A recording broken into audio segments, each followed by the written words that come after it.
Lawnarchy. It's your man PL.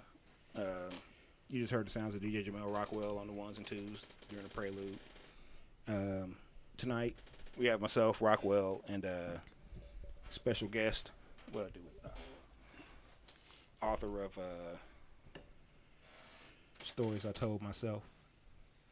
Also, curator of the Metropolis. All right. He has a real name, and we'll get to the real name at some point. But for now, just know him as the Ruthless Wonder. Hey. How you doing tonight, Matt? Man, I'm doing pretty good. Doing pretty good tonight. How y'all doing? Oh, doing all right. All right. At the beginning of every show, I like to check in, make sure everybody's doing well, mentally, physically, emotionally, even financially, if that's the case. So, how y'all doing this week? Ooh, my patience has been tested on a daily basis, but all in all, I know everything gonna be all right. Church. I feel that definitely. Yeah. It's been a generally difficult week, but I guess each week that we get through is not one to complain about. Right. So I got through it. See it through, as I always say. All right, so we have the Ruthless Wonder, Matt Williams, with us this evening. He's a curator of the Metropolis podcast network. Is that safe to? Yeah, definitely. Okay. The Metropolis Podcast Network. Yeah. Okay, cool. So I'll get into the fun part next. But first off, what is your role as curator? Well, so I came across the title of being curator just to keep away from being called the boss, honestly. We've had those problems before where people feel like because of the work I was doing, for things, that somehow, it should all be about me and it's all mine. And we really wanted to stress that this is a network, that there's tons of people are in charge of their shows. They, I won't say the podcast name. Obviously, everybody knows what I'm talking about when I say this. But certain people talk about creators being in charge of their futures and don't actually make sure those creators are in charge of their futures. I wanted to make sure that with this adventure that I'm on right now, that was the case, that we had everybody being in ownership of their stuff. And so I don't own the other shows in the Metropolis. I own the show I'm on along with my co-host. But the other shows, I help direct things. We make sure that the guests that they want to bring on get taken care of. We do all the back of the house stuff and things like that. And so the best title they could think of was curator. And I do curate. We look for the right show to go in. We try to find you the right material. We try to get you the right guests. We try to get you involved in the right events and things like that. And that's really my job, to make sure things move smoothly. At the time comes where I have to take on a more corporate role, cool. But for now, I'm the curator. Well, one of them. There's two of us. Oh, okay. So both of you do the same thing pretty much? We basically just split up the work. There's a lot of shows, as I talked to you guys about earlier. And so to make sure that everybody's getting handled correctly, we have two of us, and to make sure decisions really have, that person to bounce off of. I think, and if he were here, my partner Cliff would tell you, he and I spending hours just talking about whatever ideas coming up is part of the way it works. And so we split up the work the same way. Each of us have kind of a half to worry about, and from there down, we've got teams to take care of and stuff like that. So most of the time, I'm the one that people hear from because I guess people really like hearing the lawyer talk. But other than that, there's no really official Matt and control stuff. Oh, I guess I forgot to also mention that Matt is a lawyer. But please don't come with your law questions. I'm tired. I like to sleep. Please let me sleep. I'm tired of getting called at 2 o'clock in the morning. Well, I just wanted you to fix this ticket for me. Hey, that's easy.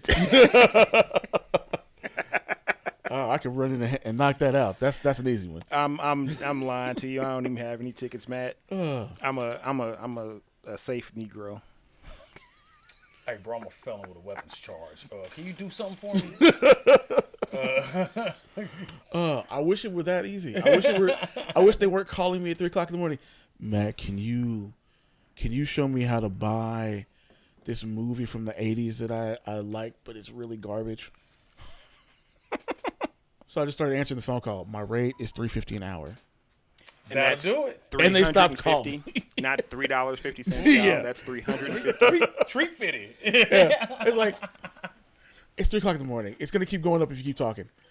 Call me 4 o'clock in the morning, it's $5.50 an hour. Like, what do you, stop this. The Juris Doctorate comes with a price.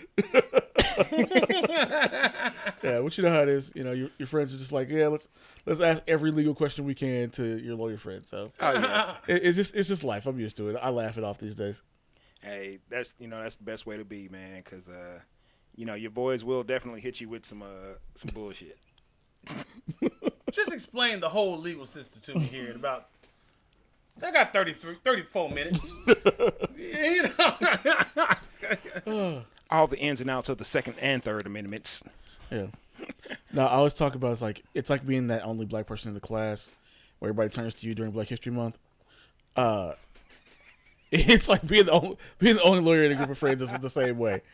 Because I got my circles where my other friends are lawyers, but I have my circles that just aren't. They're just people I grew up with, or people from different stuff I was in, and they all go, "Hey, this is a legal thing. Let me turn to Matt."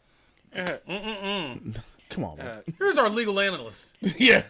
Google could have answered that question quite easily for free. Exactly. So now let's get to the fun portion. Why the Ruthless Wonder? So I'll give you the short version of that story. I started off when I was writing poetry in high school by getting a stage name because I was going through stuff. And I liked that stage name. It was good. Went by for years at a time. There's a lot of people that know me only by that stage name because I just started making it my nickname. I didn't answer to my actual name for a while there. And people would always say like I have a really blunt opinion about things, but I would never share it in normal conversation. And at some point in college, I just got tired of that, and I would just sort of let that out in some rant, either on burgeoning social media like MySpace, or at the very beginning when I did my very first podcast, The Rage of Maxis. My original stage name was Maxis.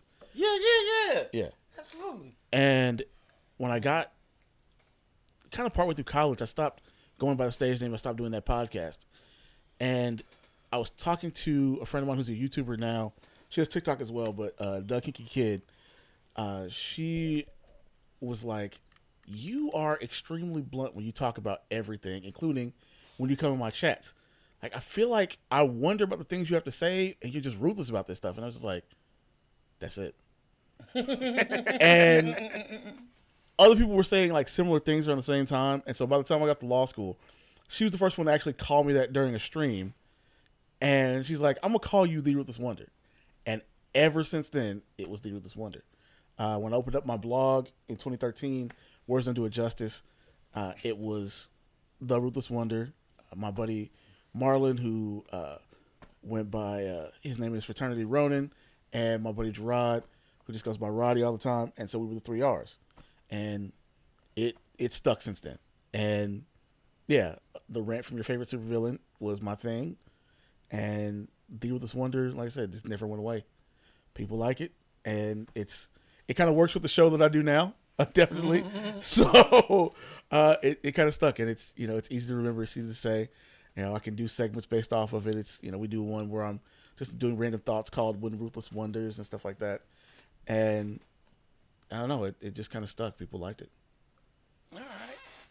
That's I thought you was just running around randomly like cussing people out or smacking people. Redman smack the shit out you. It's. I mean, it does help that I do not spare people's feelings, and I will slander your favorite artist at a moment's notice. But we'll get to that. That's kind of like I said. It caught on for a reason. I'm not saying I'm not that way. Like to the point where the introduction of me on the shows is I am the Ruthless Wonder, not a Ruthless Wonder.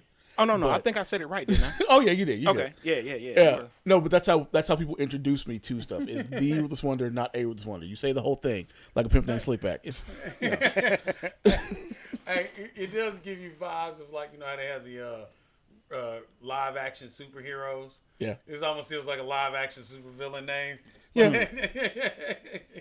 I mean, I am a villain. That's entirely part of the entire stick of the show. Absolutely. Like, I have a co-host who's a communist. I have one who's a scientist, and I'm the person who's talking about taking over the world half the time. So, it works. All right, go ahead, Brain. No. Brain wants to like do cockamamie schemes. I'm more of a Attila the Hun, Genghis Khan. Oh, truly ruthless. Yeah.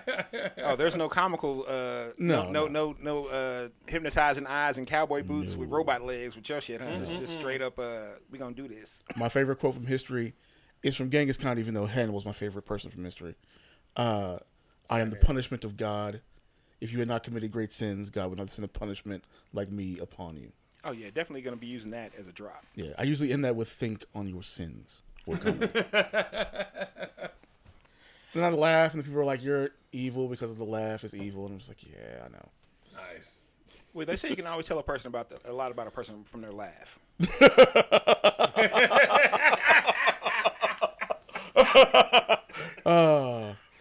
I'll leave that for you to decide later, people. Oh, man. Who knows who I really am? So, you and Jamel have a history together. Absolutely. Both attendants of Yeah, he made me march around in the sun in the middle of August. of Ruskin High School and members of the illustrious Golden Eagle Marching Band. He might have got the Ruthless Wonder thing honest.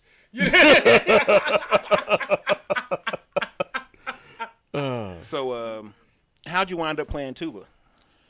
It's actually funny. He's the one that convinced me to switch to tuba. Oh, you should never listen to Jamel. Well, it was a good idea, honestly. I was playing trumpet in elementary school and middle school, and I had played a lot of instruments before I came out to Hickman Middle School District, but when I switched over to trumpet, it's like there were like 20 trumpets by the time I was a freshman at Ruskin. Absolutely. Yeah, and it was just like I could challenge one a week, I think was what Mr. Walker was letting us do at that point. So it's like, it's going to take me the whole school year to get anywhere near the top. And I'm just like, this is not worth it. And I wanted to stay in band. He's like, you should switch to tuba. And I was like, all right, I'll try it out. And so I did. I liked it. And that was it. Like, I was in at that point. Now, this is possibly, this is like a rarity because it's 3 black tuba players in the same one vicinity. podcast. And we're not like here to specifically discuss tuba. Yeah. So that's awesome. Quick question though, did you ever play Tuba Christmas? Of course. Oh yeah. Every year. Oh yeah. I had a continuous streak of like 8 years, I think, going from 8th grade all the way up to junior year of college. And when I was at CMSU and we ran the Tuba Christmas Kansas City. Because I think that first year when I was a freshman, that's when you taught me how to use the pedal one. Because you were using it to do I forgot what the piece was for State Music Festival. But you were doing whatever one with that one. You're like, you should just sit here and learn this. You know what's crazy? I've forgotten every... Was it Sweet for Tuba, I think? Something like that? Did I do it again that year? My freshman year, I think so. Because that's the one you made me learn to play. Yeah, then I must during concert season. I must have redid it that year. Yeah.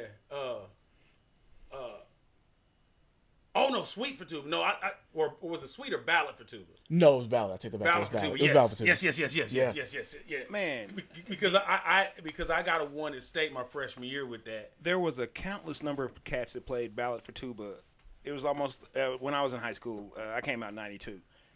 It was like it seemed like everybody and their mama was playing Ballad for Tuba or Sweet for Tuba, and my best friend at the time was also a tuba player. He played a solo called Beelzebub, and it was he got I think he got like a 2 of districts simply because there was this one part where he just even when he was reading the music it was like just some super duper fingering, and he just never could get it all the way right and tight, and unfortunately for him, 2 of the 3 judges had played Beelzebub consistently, so they knew that he was flubbing at that point. So that knocked some points off. So he was like 2 points away from a 1 to be able to go to state to play it. But yeah, it's an honor. I did Tuba Christmas from 87 to 96, maybe 97. All throughout junior high, high school, and some college, and then a couple years after college. Played down at MU for a year. College was when I realized that marching band really isn't for your boy anymore. Because those 4 a.m. Wake up sessions to practice at 5, every day. Yeah. And then, practicing again at 2 in the afternoon to 6 every day. Yeah, no, I'm cool. I didn't realize how much of my mornings were destroyed by band. I think I would have done it in college if Grambling or Southern would have given me money.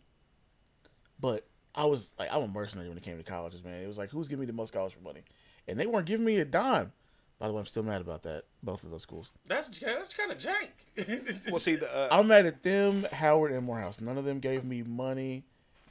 Morehouse offered me a $1,500 scholarship, but they wanted $500 to get my acceptance letter, and I was like, what?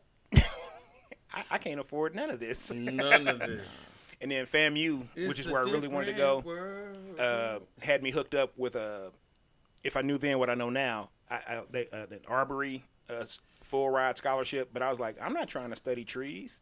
Little did I know, I'm studying trees on a whole nother level. I don't know. I probably would have, like I said, probably given him a second chance, but other schools are giving him more money. Like NYU gave more money for me to go do debate there. And they ended up winning because they didn't give me enough money to pay for all the school. It was like everybody wanted to give me some money, but not enough. And then K-State was like, "Hey, take all this money." Like, I guess I'm going to K-State then. And there you have it. Yeah, I hear that. Because I remember that time I did a bunch of different college tours because I did cotillion too. So we did all the HBCU tours with them as well. So it's like, I know these schools. I'm down to go to these schools. Will you hand over the scholarship money? And that was one of those things that I wish that. I'm glad now that we have the internet to do this stuff. Mm-hmm. But I wish we'd have had this level of access then because I don't think any of these schools would say no to the kind of student I was at that point. Oh man, I wish I had the access to information that you all had. Just 8 years after I came out, a black tuba player with a 3.8 GPA who wrestled and did track and field. Oh man, I think I could have cleaned up on some scholarships. Yeah, I should have done better than I did because I did everything but the track and field. I wasn't running for nobody. Oh no, don't get it twisted. I did not run. I was a weight man. I wasn't doing weight man's run. Oh man, there were only 3 fat man relays a year. That really? We at the track meets that we went to, so I didn't mind running those, and it was hilarious because I was the slowest of the fat men, and I was also the least fat of the fat men. So everybody thought that I was gonna be like out here blazing speed on cats. I'm like, nah, man. We had like a full 60-yard lead one race, and this Samoan cat from St. Pius had the anchor leg. I was running anchor leg. Man, this big joker walked on everybody. St. Pius was in last. All of a sudden, I saw this dude with the SPX on, the logo that they have is on the back of right in front. I was like, oh man, this dude's moving. He's gone. Oh, then all of a sudden I looked up. I was like, dang, I'm in 4th. I just knocked this out of a medal. My bad, y'all. I told y'all don't let me go last. I'm not fast. Hey, I got no knees. When I was in high school, freshman year, Cliff Johnson was a senior, and he was first chair drumline, and he even played football that year for 1 year. But he was all state in shot put. But it was crazy because dude was rocked up But he didn't really play. Like I said, he only played football. Literally his senior year of football was the first time he'd ever played football. But he was probably 5'8", 160 pounds, right? And it was just hilarious because like he won every weight man's run because he was the smallest and the most fit weight man in the state. Oh man, yeah. Like without, I think he ran. I think he also ran 4x4. I think he ran one relay team on the track team as well. So yeah, it was hilarious to see track meets that they had the weight man's run and Cliff get out there and just burn everybody. That's crazy. yeah, I wasn't a fan. I did freshman football, which I still remember Mr. Walker being mad about half the time because I'd have to go do stuff. He'd be like, specifically me. I was just like, I feel like he hates me right now, but whatever. That's my fault. Because there was only like 3 of us that did football and band, and you can spot Matthew from a block away, apparently. Oh no! My let's see, was that freshman year or sophomore? Oh, both years I got burned. But yeah, because every time one of the two players played football, then you're down, and you're down probably at least 30%. But there was 3 of y'all because it was me, you, Kevin Kralchek, and John. I forgot his last name. My freshman year, because he was a converted trumpet too. And then you graduated, yeah. So there was just like it's still 3 of them. It's okay. No, he was not playing that. And then after that, he was just mad at me consistently because I did debate and band, and Lori Henry was not gonna have it. Like they literally fought over where I was gonna be at state music or a mock trial tournament. And but Walker would fight. He didn't give a fuck who. He didn't give. Hey, we need him in band. Yeah, every time. This is the flagship of the high school. He wouldn't let me quit band either. I was like, Mr. Walker, I'm really, really busy. He's like, what are you busy with? I'm like, I have an NAACP chapter to help run. I'm in Jack and Jill. I've got, I got to be ready to go for debate tournaments. He's like, I need you. I need another tuba. Yeah, absolutely.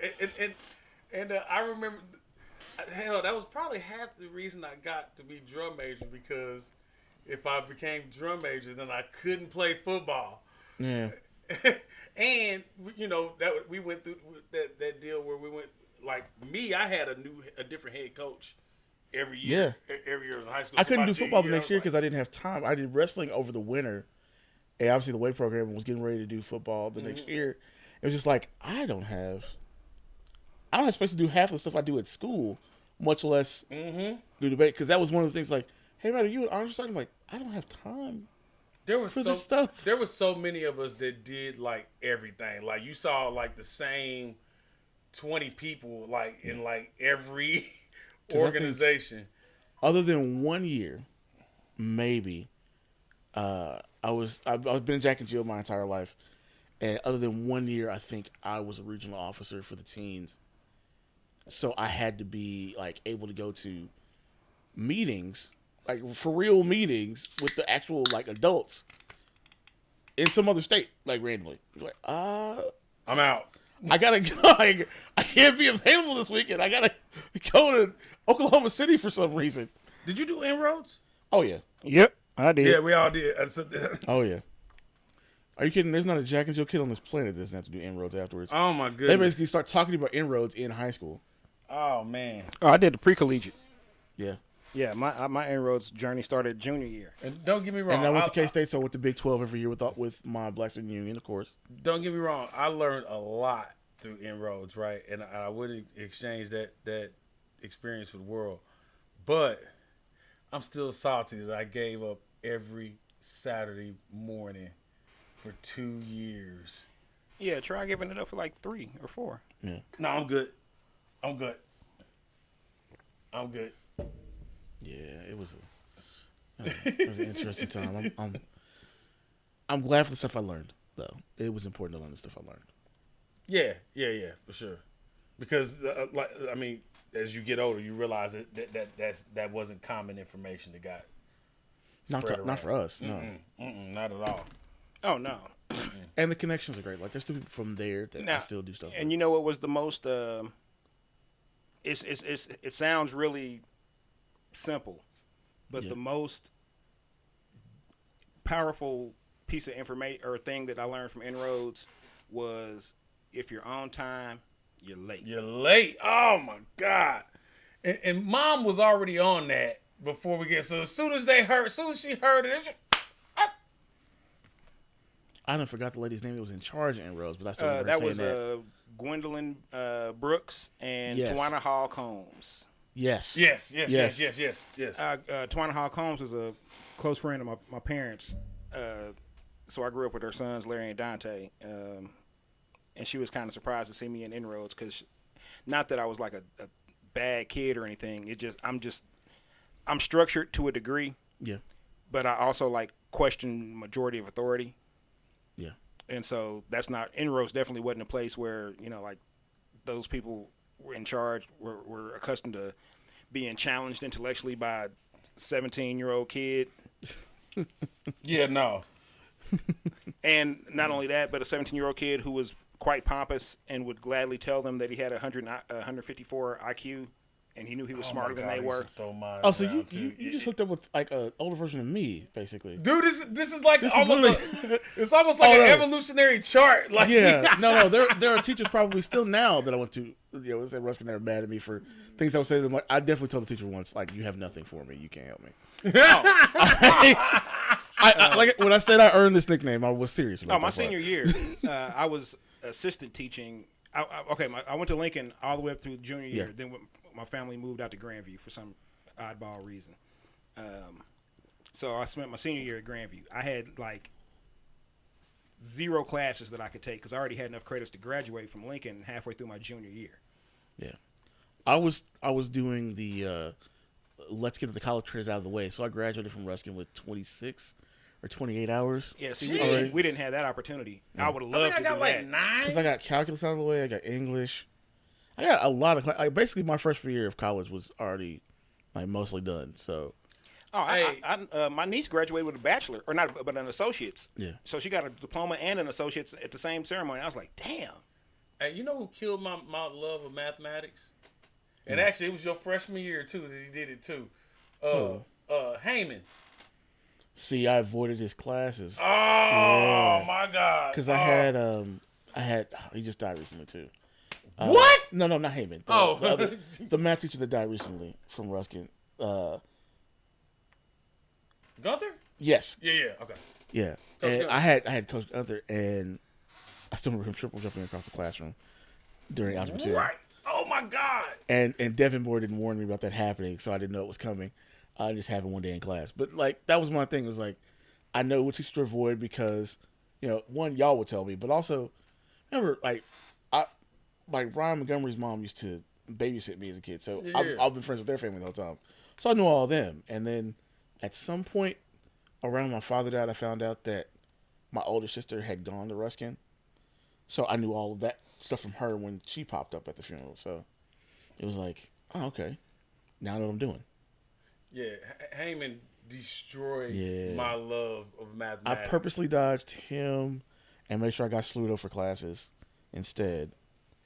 And then, Now, what's messed up is my favorite math teacher was Mr. Hadeke. really? He was cool. That's all right. We didn't know he was a pedophile at the time. Yeah. but Oh, word. oh yeah, dude, he looked like a Hold on. Can we continue this conversation, Matt? You know what I'm saying? This is one legal question I got tonight. I mean, I think he was actually charged though. So Carry on. He did time. He did 7 yeah. years. So continue. yeah, this this is not me answering law questions on this one. This He was wasn't even at Ruskin when he got caught. yeah, no. Oh, They caught him. He was at that other school that no longer exists. Yeah, fuck that school. Fuck. I actually Ray know the South? girls that caught him. Oh, word. Yeah. So I was in code back then, the Gifted and Talented program. For you folks in Casey School District, that was the Gifted and Talented program for us out there. And 2 of the girls that were younger than me and went to Hickman were in his class, and they were also, in code. And they came back from code one day to go to his class because it was the last class of the day. And that's when they caught him. Not long after that. That was insane. Yeah. Hey, Hadeke looked like blonde Pat Riley. Yeah. Like you really thought he was the baddest basketball coach in the area, and really he was the girls volleyball coach. Oh, and they were so mad when he left to go over there too. Yeah. Yeah. Oh, dude. Now we know why. Now, dude. And then you know what's messed up when I went to Central. I was dating a girl that went to Odessa High School, and he was at Odessa before he came to Hickman Mills District, and he had to leave Odessa. That's why he had to leave. Under. They just didn't tell anybody. Yeah, they didn't tell nobody. See, because he lived out there. He lived in Odessa because he worked at the fireworks stand and all that. Yeah, like he had problems everywhere he went. Everywhere he went, and then they hit him for that good 7 years. What was that? That was 2000, wasn't it? 2001, something like that. It was basically my last year. So yeah, it would have been 2000. Yeah. Wow. And what's messed up about that also is a girl that I dated my freshman year swore up and down that Hedicky grabbed her boobs in the library, and she went to report it, and not only did they basically laugh her away from it, but she got beat up because Mr. Hedicky was that cool, was that popular amongst the students that somebody even like try to disparage his name. Like there was people out there willing to literally fight for him. Well, and I talk about that a lot on my show. Not the situation, but when you build a cult's personality, it doesn't matter what you do for a while there. Mm-hmm. The people that believe in you will do just about anything for you. Yeah, straight up. That's why propaganda is so dangerous in the first place. Yeah, but he was straight up like reputation was unstoppable, like above reproach. Allegedly. I mean, you don't know who people are till you know who they are. And his wife was fine. I mean, mind you, everybody had the glamour shots and all that back then. But even if you filter out the glamour shots when you look at them, I think everybody tried to do that. You try and like before there was phones and all that. You look at the glamour shot, you filter out what they normally look like and put it back and forth. But no, she was good looking. Even when she come to school, I could not believe that he was running around chasing children with that sitting at the crib.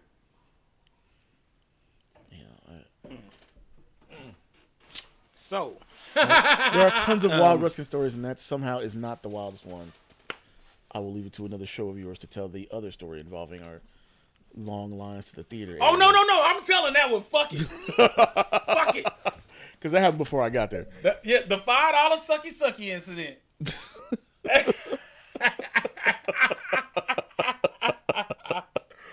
Oh. This story is so infamous, there are people who graduated after me that have heard this story. Oh, yeah. It is legend.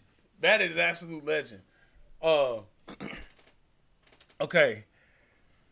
I was at the west end of the school, right? I forgot whose class I was in, but I had to go to the office, I had to go to the band room for something, and so I got a pass, and I'm walking down the hallway, and I'm not gonna say who stopped me, but initials are TW.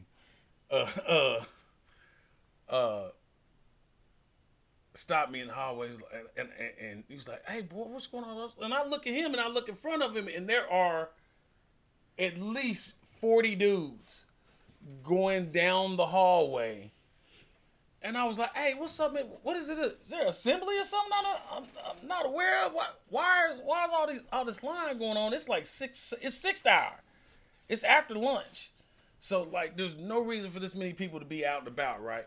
Maybe they all got to take a shit. Oh, no. Because this line goes into the auditorium, into the Blaine East Deck Auditorium. And you can even see that it like went down and through the middle of the auditorium, all the way to the dead center of the front of the auditorium. You can see the line from the hallway. I was like, "What is going on?" He said, "Man, there's some new bitch in front of this theater sucking head for $5 a head. I was like, you bullshitting. He's like, bro. He's like, everybody here, she did it yesterday. She's like, man, hey, $5, man. She top you off. He's like, man, you waiting in line? I was like, no, dog. I was like, how is this working? I'm like, man, I'm heading to the band room because I'm not trying to be here when somebody else asks what's going on. And sure enough, as I'm walking past the steps that normally take you up to the main office, and I'm about to take that left to get to the band room, Elliot, Taylor, all the principals just come running down the steps. We had 4 vice principals and a principal. Hey, they shut that line down, and every dude that was in the line got suspended indefinitely until their parents called up to the school to find out why they got suspended. And what's hilarious about this is at least my little sister, she was the one who was the onboarding kid, like the introduction, to introduce you to school, get you acclimated and whatnot. Yeah. She was the one that brought this girl came in. She was like a sophomore, and she showed her everything was, and then all of a sudden the next day, the old girl just dipped off. She did it for 2 days. I forgot I did the math before because I was like, wow. The legend states that she hit at least 60 people that first day. And I heard it got to like 120 the next or something like that. But yeah, the $5 sucky incident was, will ever live in infamy. Honestly, to Ruskin kids, everybody makes fun of Ruskin having a daycare. Yeah, I do. Yeah, see, I know that's coming. Yeah. Yes, but you see, he already knew it was gonna come. But for us, we didn't even trip off the daycare like that. This forever is what. If people know about it or people tell the story, this is the thing that lives in infamy for us, for the outside world. Yeah. Well, and to be fair, like to give the daycare's credit, the fact that it's in the school and those moms can still finish classes and not have to drop out, like that was innovation at that point. Absolutely. Like now, every school district has that, but that was innovation back then. As an adult, I'm all for it. Yeah. But as a kid, when they first did that shit, I was like, blah. I used to be mad. Mad. I'd be in class the 7th hour, 20 minutes early for a class getting out. You see girls walking up and down the hallway. What the fuck? Are we out of here or not? What's going on? Well, one thing we've been doing the past couple of weeks, Matt, is asking our guests if they watch anime or read mangas. I do. Yeah. So this question. Oh, this is gonna be great. Is going to be very interesting.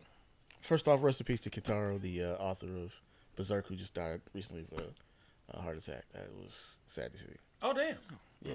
I didn't know that. So if you've never heard of Berserk, it is basically the manga / anime that all of these games like Dark Souls and Bloodborne and honestly, a lot of anything you've seen that's been kind of horror focused with a medieval look to it in the modern age is come from there. Like some of your favorite creators, cite him as one of their big influences on their art styles and things of that nature.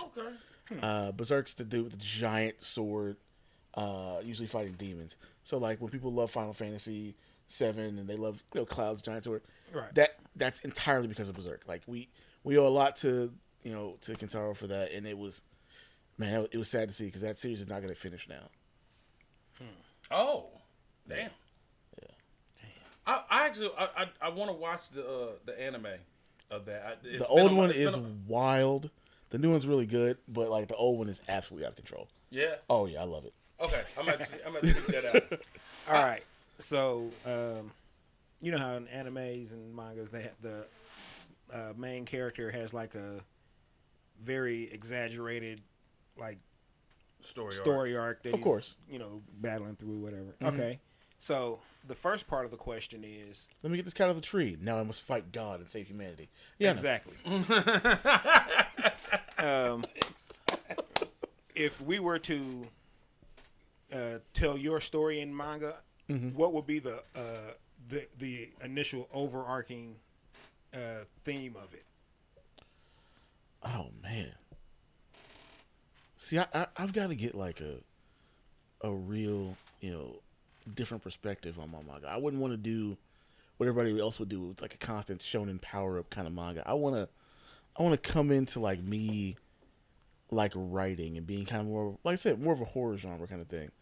Maybe like I'm writing poetry and for some reason the characters in the poem become real, so I have to be careful about the things that I write.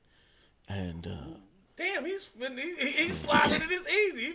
Yeah, maybe maybe I can only control it, in certain states. So only when I'm, drinking or something in particular, like can I make any kind of control over it. Otherwise, they become wild and the characters just get out on their own and do stuff. And that unfortunately creates my own nemesis that I now have to battle and things of that nature. I would like that. This motherfucker, hold on. He answered all the questions without me even asking him. My man. Yo, this is what I do, man. Like, I'm a writer. I'm working on poetry right now, but I'm working on a novel project too. So I have to think on this kind of stuff. Character art, no problem. Yeah. Oh man. All right. Now, you did a really good job of saying like his ability, which would have been which is the second question, and then the third question of like some of the weaknesses, and you said has to be careful of what he says, or because the poetry comes to life, so you don't want to say no wild shit. But what would be like that soul cutting weakness? You know what I mean? Like that your critical Achilles heel. Yeah, just that like that would really make it a coin flip decision for whatever it is that you would have to do. You know what I'm saying? But what would, because you got this down, so I got to go deep with you. What would be the ultimate exhaust my ability weakness, man? Because my manga is my character, his parents were killed while he was away defending the city folk or city common whatever fuck area. He's deaf, but he can see like a blade of grass move from 2 miles down. Weakness: every 72 hours he has to have 8 hours of consecutive sleep. Otherwise, he'll slip into the sleep psychosis, and his demons that he hears become real. He also goes blind and can hear, but his hearing is shitty. Gotcha. I think I do the fun version of this is like maybe as he does so, as he uses the ability, it slowly causes him to lose his ability to speak. Ooh. Unless he can create the thing that will eventually save him from it, but suddenly he'll be able to mouth words, but he'll never be able to speak again. So the question is, does he keep doing it and keep using this ability? Does he keep using this power to do the things that he wants in his life, or does he stop and go back to normal and be like everyone else, but still be able to express himself? Hey, I want to read this. You're right. You know what I'm saying? Damn. He came ready.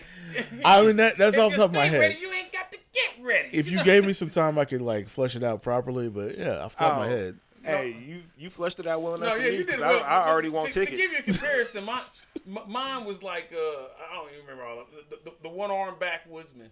So it was dude that was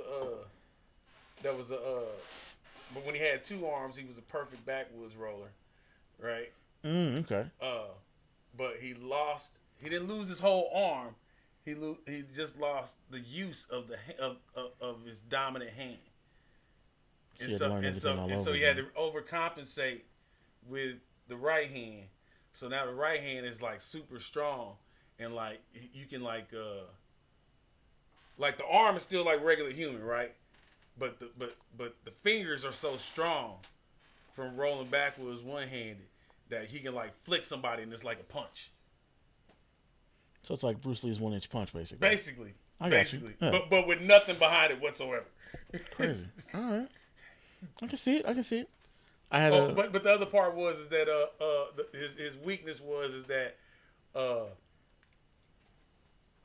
too many backwoods in one period and it gets cramped. Okay. Oh, he was like double jointed. He became double jointed too. That's what allowed him to roll backwards with one hand. Okay. But the double jointedness also means like half the amount of power that you get. Oh, yeah. And he had arthritis. The arthritis. That's what I'm saying. The arthritis would kick in. Yeah. There we go. Yeah. I like it. No, I like yours. I get it. Yes, I get it. See, that's why I was making the discrepancy. I mean, the disparity between when we did ours. Actually crafts a story. Yeah, and when we did ours, we just kind of were like, fucking around, being silly about it and shit. Mm-hmm. The Ruthless Wonder came in and broke it all the way down for us. I love down. It. This is what I do. Like when I'm bored, even back when I was a kid, when I'm bored, I just come up with story ideas. And I was talking earlier, about my mom being such a big reader. I'm the same way. I'm nowhere near her level, but creating ideas for characters. I must have read through, thousands upon thousands of stories at this point. So coming up with an idea, that's the easy part. It's me sitting in front of the computer and typing it up is the problem. So that's why this book took 25 years to make.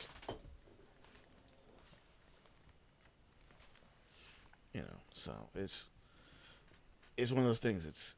It's fun to make those, and then where can you go with it from there? I'll tell you where you can go with it from there. You can go to this next topic that I want to bring up. All right. It's all right. Now we love Rockwell Jamel, as you may know him, here at the Lawnarchy. Shit.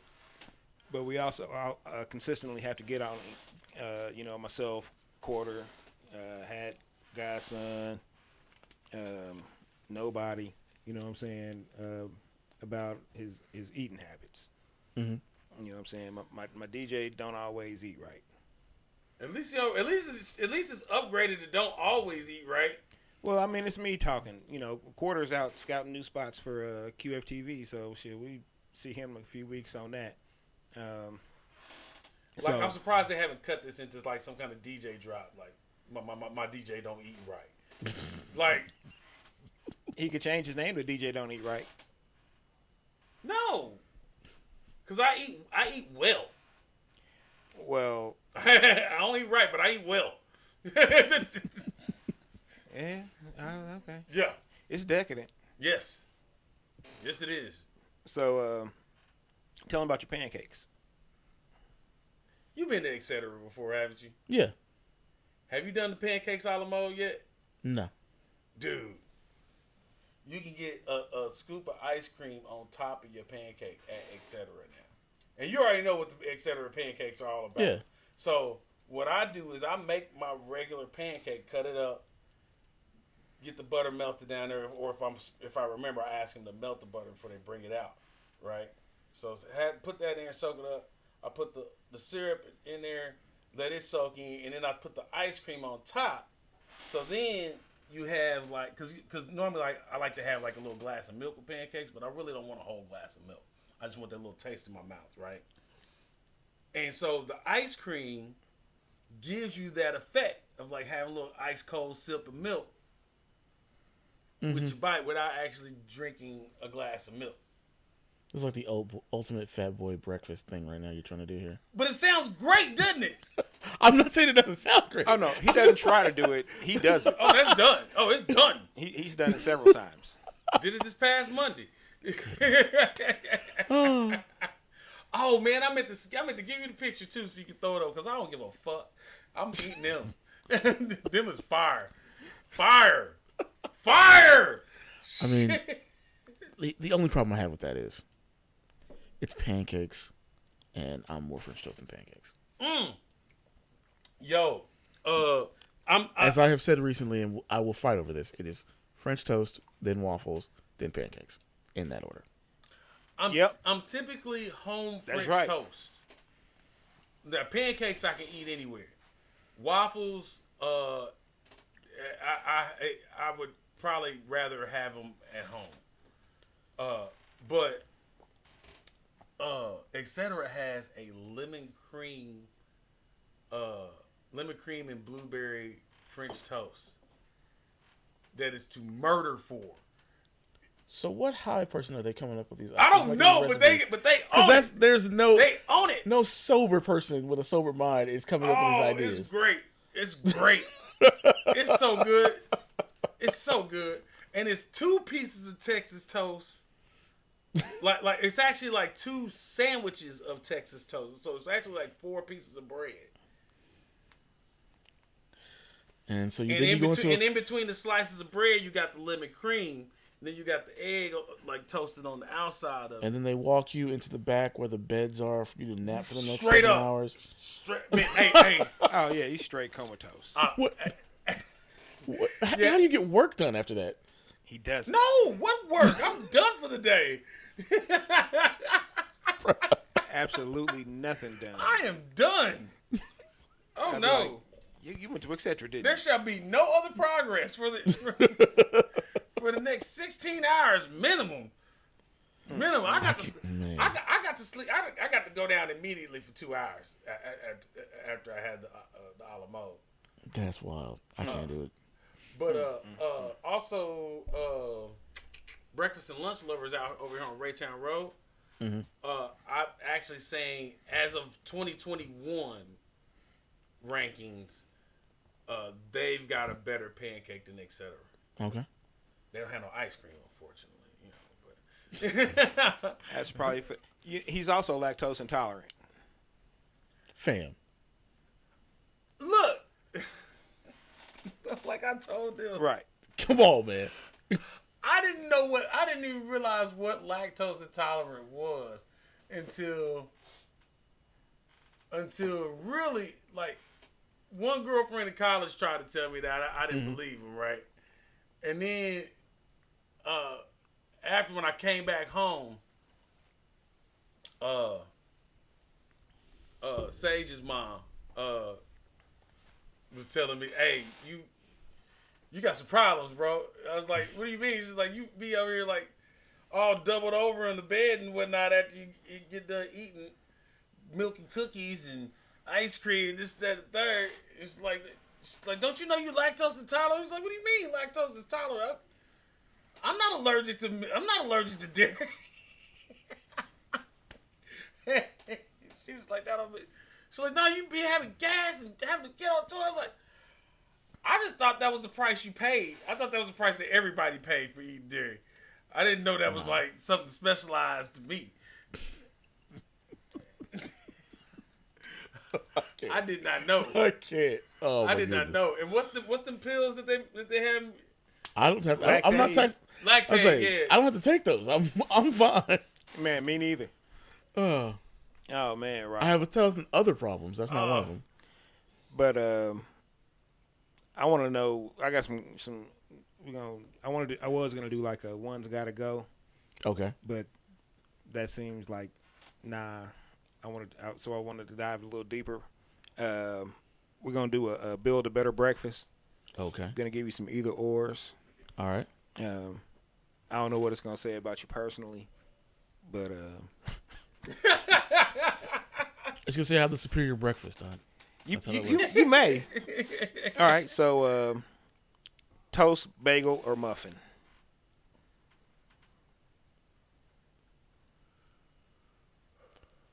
Biscuit. Ooh, good call. Man, my mom's side of the family is from Louisiana. My dad's side is from Oklahoma. I'm Southern when it comes to my cooking. I'm with that as well. Yeah.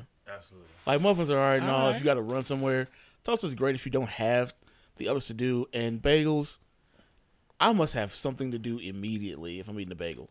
I don't really eat bagels. And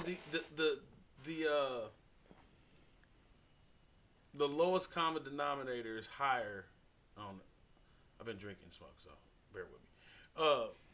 Like your floor is, you got a high floor, like with biscuits, no matter where you go. You know what I mean? They can only be so bad. Yeah. Somewhere, you know what I mean? But also, you can look at a biscuit and tell whether or not you're going to want to have it. Absolutely. Right. Yeah. Absolutely. With the muffins, you might not be sure. They could be stale and still look fairly okay. Mm-hmm. Toast is toast. Like, it's just toast. It's, Cooked bread. yeah. And bagels, let's be really honest. I eat them when they would give them to us at lunch when I go to like conferences and stuff. Yeah, like that's conference food. That's what I mean. Like, I must be doing something immediately if I have a bagel in my hand. I'm not buying that shit. I'm not gonna go out of my way to get bagels, especially since Einstein Brothers is gone. I feel you on that. It was bagel and bagel, damn it. Bagel and bagel, Yep. Rest in peace, bagel and bagel. Man. Old school fast snacks. Man. They had a fire ass motherfucking cream locks or some shit that they had. I forgot what the fuck, but it was like creamy and hot, and that motherfucker fire. Prior to the bagel and bagel.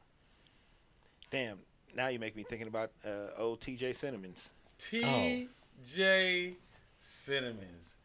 Damn straight. So I really take you back and start remembering when original pizza was still in Bannister Mall. Oh, boy, look. Oh no, yeah, that is Great Steak and Fry Co. and all that. Yeah, hey, I go to Oak Park for only one thing. And what was the burger joint? Big Al's. Big Al's. Oh yeah, I fucked with Big Al's. Big Al's was at Bannister and downtown at a town center. Mm-hmm. See, I feel like there's a generational divine line between me and you because, like, especially in when the circumstance of Bannister Mall food court, because you don't remember, damn it, what's the place? Smacks. Do you remember Smacks? I don't remember going in Smacks, but yeah. But Smacks used to be on the opposite end of the food court from Original Pizza. Yeah, because it used to be the whatever the potato place was, Original Pizza, Sparrow, Big Al's moved. Damn, I forgot there was a little mini Sparrow there. That's right. Yeah. Oh yeah, that was a while ago. Because Original Pizza knocked Sparrow out of Bannister All the Mall. way out the box. Yeah. I was glad. Because they tried to come in like the late 80s, early 90s. Because I bought a slice of that Sbarro and I was like, nah. Man, what the hell is this? That wasn't it. And then all the way at the other parts of the mall were First Cafeteria and Annie Santa Fe. Annie Santa Fe. Yeah. Because I remember when I turned 21, I kicked the little swinging doors open. I was like, "Bah, give me a shot, bitch. You been talking all this shit all these years. I've been working out here." My uncle used to work at the Annie Santa Fe. Man. For a long time. But Smacks used to be on the other side of Fun Factory. Yeah.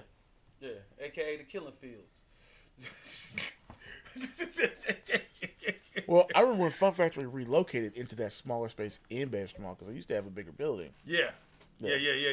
Yeah, Fun Factory had its own whole spot, and then it was, then moved to like just the other side of the food court. Yep. Mm-hmm. Hold on. Where was the original spot though for Fun Factory? It was further down because it was a huge space. Excuse me. It was closer to the what was that on the end? JCPenney? Yeah. Yeah, it was closer to it was like closer to down there because it took up like that's right a whole gang of that because it was like I want to say merry-go-round was between there and JCPenney. Yeah. To shield them from the arcade kids. Yeah. And then eventually the bullets. And then that's when they moved it on down there so it could be right next to the exit in the movie theaters and then cause even more conflict. Hey,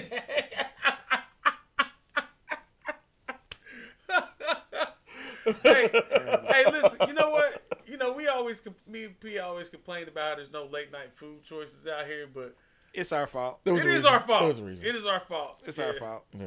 You know, I can't blame nobody because It's y'all fault. We didn't get a chance to benefit from it. Because you should be able to walk in when the mall was. You used to be able to walk into Annie's until like midnight. yep, Get you some. Same thing with remember Bennigan's? yepper. Yeah.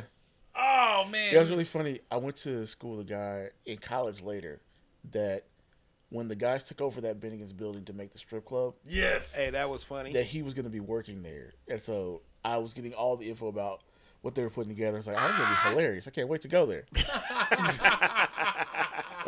Hey, I went in there, Gold Diggers. Gold Diggers. That was Yeah, what it was yeah. called. I slid in there a couple of times. You know, your boy is the strip club inhabitant around that era. You know, it was whack. I was like, damn, I used to get a Monte Cristo from here. Yeah, that's what I said. They could have brought Bennigan's back. There's still never for a chain restaurant. I have never had another Monte Cristo that compares to Bennigan's. Yeah. The Monte Cristo and their chicken sandwich were like... Oh, the chicken sandwich was fire. Yeah. Chicken sandwich was fire. I punched somebody for a chicken sandwich back in the day. Yeah, they had it there. Yeah, that Monte Cristo was just a little bit more fire too. No, I agree. I'm not saying it wasn't better. Oh no, I'm just saying. But those were my that two was it. at Yeah. Bennigan's. If I'm at Bennigan's, that's I'm that's eating what I one of want. them two, and it's more than likely the Monte Cristo because that's when I still ate ham. Don't eat a lot of pork nowadays. Well, it was either Monte Cristo or I think it was either Monte Cristo or steak. Is what I had. Yeah, I never risked getting a steak at Bennigan's. Went back. Wasn't no worse than Applebee's. I never risked getting a steak at Applebee's. No, that varied in satisfaction. I always figured that it's gonna come out hockey puck. Most of the time it is. Well, it depends on which ones you go to. Yeah, if you go to Truman Corners where there's a lot of black folk to go there, they just assume You want your steak well done. I'd be like, nah, fool. I said medium. Yeah, no, I had there and 54th Street, rest in peace. That was at Truman Corners. Both of those places, I had to send steaks back for being overcooked. Hey man, that building is haunted. Which one? 54th Street. Why you say it's haunted? Shit, didn't somebody get killed over there? For real? Again? Not recently. I'm just saying, Since it's been the whatever spot it is now? No, before that. I had no idea. Well, hold on. I know if it's haunted, it's haunted from the dollar show. Yeah. Dollar Show. Man. That's double OG right Yeah, there, boy. buddy. No, I love that. I remember. Truman Corners Theater. Because in the summer, they would do like the kids special where you could get like 20 movies over the course of the summer. Oh, yeah. Yeah, all bought at once. It was like, bet, let's go to the movies. Hey, when that Joker went down to 75 cents, boy. That was a done deal. Woo! I'm in there every day Woo! because I ain't got nothing else to do with my life at the time. That was almost like an authorized weed spot. I was about to say I smoke a blunt in the car in the parking lot. Go and in. then go smoke a blunt in the theater. No, I wouldn't. I smoked a joint there. Yeah, I'm pretty sure you did. Yeah. But not regularly. I wasn't that. See, everybody thinks that I'm all super bold and stuff. I was like way smarter than that. No, but there was always at least one person Oh yeah, always. Yeah. that was bold enough. Just like at Briarwood. Toward the Yeah. end. Grits or oatmeal. Grits. I figured because you said you like your stuff southern. You more southern style. Yeah. Yeah, I'm grits too. I'm oatmeal. I only eat oatmeal in the wintertime. I'm not even going to lie to the you. consistency of grits is I don't like it. What is it about it? Because I hear that's the common thing that I hear. It's the texture of it. Yeah. I just don't. I don't understand. I mean, so you don't like cream of wheat? Not that big a fan. No. I'm not normally going to get But grits, less but if I offensive am than- going to get between those two, it's going to be grits. Less offensive than grits, though, to you? What, cream or wheat? Yeah. I mean, grits aren't offensive. I just don't like. I don't mind the taste of it. I just don't like the texture of it. It just. I got you. Yeah, I don't know what it. I'm not sure why. I just have always been like, It's weird though, because the texture is what I like about it compared to oatmeal. Oatmeal. Well, let me put it like this: I've been wanting to eat oatmeal, but I actually want to buy some bougie oatmeal. I want to go get some shit out of Whole Foods or what's the other one? Trader Joe's. The other Whole Foods type place. Sprouts. Yeah. Sprouts. Yeah. I want some more oatmeal from Sprouts. Do we have a Sprouts? There's one at least. Yeah. Oh, word? Yeah. It delivers on Instacart if you don't feel like going over there. Oh, shit. Because I don't like shopping with the hippies. Yeah. but I'm not even gonna lie to you. I'm tired of soccer moms and hippies and Sprouts. I don't want to go in your store. That's what Instacart is for. I will pay the tip just so I don't have to go in there. Like, I'm perfectly fine with that. No, I don't want to sign your petition. No. Leave me alone. No. Oh, shit. But yeah, I want that same type of oatmeal they use to sandblast the side of houses. I mean, Oh, damn. I mean, if we doing it for the fiber, I'm doing it for the fiber. I understand. And you know, you get that 5-year-old dried up Quaker Oats pack. It's all powder by the time you use it. You know what I mean? It's not even flakes of oats no more. Yeah. Well, that's my thing. Like, I only would get oatmeal in the wintertime in place of cereal because it's cold outside. See, yeah. And so I just associate oatmeal in winter. I don't normally. I left have it. cereal off because I know cereal in and of itself is it. Yeah. You know what I'm saying? No, for real. I'll eat Yeah. a fucking bag of malted milk crunch berries in a heartbeat without trying. Goodness. Speaking of which, I need to go get a bag of crunch berries. Yes. I'm a cinnamon toast All crunch guy. berries. Fuck the oops. I'm a cinnamon toast crunch guy. Cinnamon toast crunch. Yeah. I can dig it. That's mine. Yeah. I had a Actually, I did like cinnamon toast Yeah. crunch. I don't know why I didn't eat more of that. And when they bring it out, the French toast crunch, because it's superior. I thought they already did bring it. Yeah, but it's not nearly as available. They don't have as much of it stocked as they have everything else. Okay. Yeah. Yeah, because I've had a love-hate relationship with cinnamon toast crunch over the years. When it first came out, I was like, okay, yeah, and then I don't know, they changed the recipe or something. I don't know how you fuck up cinnamon and toast, but somehow they More did cinnamon. It. Maybe that's what it was. Yeah, I think it was cinnamon overload. At one point, I think they went to like a more whole wheat grain to make it from, and so that's going to change the flavor profile too. So. And it didn't soak the milk up like it used to. Yeah. Yeah. It gets soggy a lot easier now. Yeah. Yeah. Right. And that's the same thing with oatmeal. That you put that hot water on. Yeah. Well, if you get the bougie oatmeal, That's what I'm saying. I want that bougie oatmeal that'll stand up to the water and still hold yeah, some shape. with the steel cut. Yeah. Like high shorn or whatever. Like there has to be sheep in the area that you're calling these damn. oats from. You know what I mean? Like that's the standard that it has to meet. Bacon, links, or patties. Bacon. I'll only do links if it's actual smoked sausage, not regular Jimmy Dean sausage links. I don't like those. So, and patties are only good if you're making a sandwich. I'm gonna say bacon only because Gran ain't here to make patties. Now she made the best sausage patties ever. Like they weren't too big. I mean they weren't too big around, but they were plump, but they weren't like balls. Yeah. Right? And I don't know how she set it off, but she got this rim of like caramelization.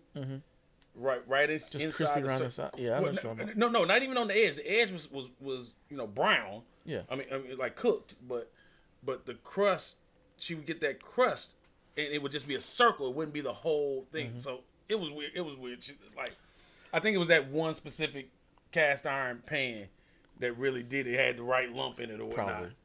Probably. But My godmother and the church I grew up in, every once in a while would do sausage patties, and I'd love it when they did it.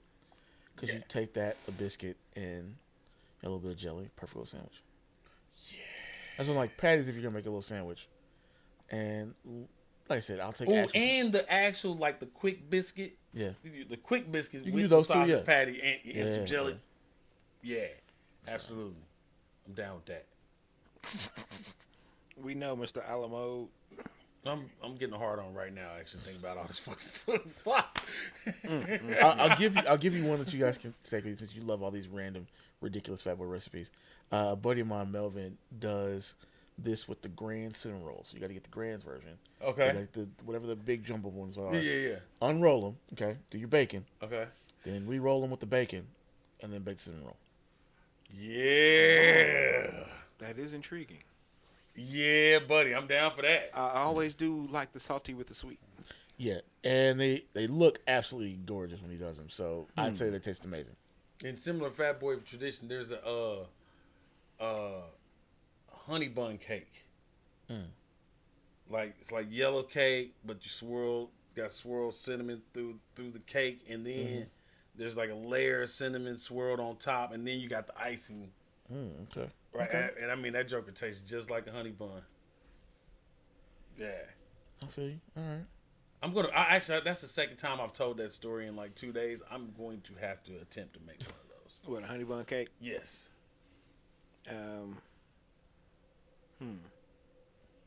All right. That's gonna have to happen. I'm looking forward to it. I think you've already answered this one, but I'm gonna ask it because Okay. you know I'm high. Fuck it. Pancake, waffle, French toast. Yeah, French toast. I'm French toast. I think we did. Yeah, we talked about that because we all were French covered. toast. Yeah. Now, I don't know about any super decadent French toast like Rock was talking about, but have you had a specific or a different kind of French toast as opposed to just like the regulation? You know what I'm saying? That made you. Shout out to the Bacchanal buffet in Vegas at Caesar's Palace. Oh. They have a stuffed French toast that they will custom stuff for you. And so instead of doing the regular like style stuff, on this one they did a kind of a cheese Danish filling inside the French toast. Oh yeah. And kind of after they got done actually making the French toast, kind of lightly fried it, sprinkled some cinnamon sugar. I didn't even need syrup. It was that good. Oh, That sounds excellent. man. I will say they are not joking when that place is decadent. It is ridiculous. The only thing better is a Sterling brunch at Bally's on Sundays, and good luck getting into that thing. Oh, it's like that. It's $125 a person, and there's a wait list a month long. Oh wow. Double woo. I got in the Sunday after Valentine's Day in 2020. Oh, like right at the 'Cause- buzzer, basically. No, I mean I got in for that date, and I got in for that date 6 months out. Wow. Yeah, it does sometimes pay to know who to call. That I will say that. True that. Yeah, but we got in for that thing, and I was just like, "This is gonna be nuts." My parents couldn't get into that thing when I was a kid, and we'd go to Vegas. It was always my dream to go, so I got to go. And they're the only thing more ridiculous than Bacchanal. There's nothing like it. Well, see, now you've given him more incentive because we were just talking a couple of days ago about booking the flight out at some point, a couple times this summer, maybe. Yeah, I got an uncle out there. Okay. Yeah, does concierge stuff out there. Until a couple years ago, I had one of my friends from way back. He was living out there going to UNLV, so we were able to hook him with a lot of things out there, like going to Drace, for after hours. And, Oh, nice. and all the speakeasies. Shout out to all the speakeasies that know my face. Because all I have to do is text and I can get in now. And it's like, this is great. Oh yeah. See, Yeah. I actually have not been to Vegas yet. Oh, you got to do it. Yeah. So No, I'm actually going to start. 'Cause I will tell you, the best one to go to is the Laundry Room. It's a Texas place in downtown. Okay. And you just gotta text them. It's a great, like, they do all the artisanal cocktails. Mm-hmm. It's a really small room. Like, honestly, your studio's bigger than the whole area. Oh wow. is. And so you can have, I think they have max in there is like 10 people at a time, but it's amazing.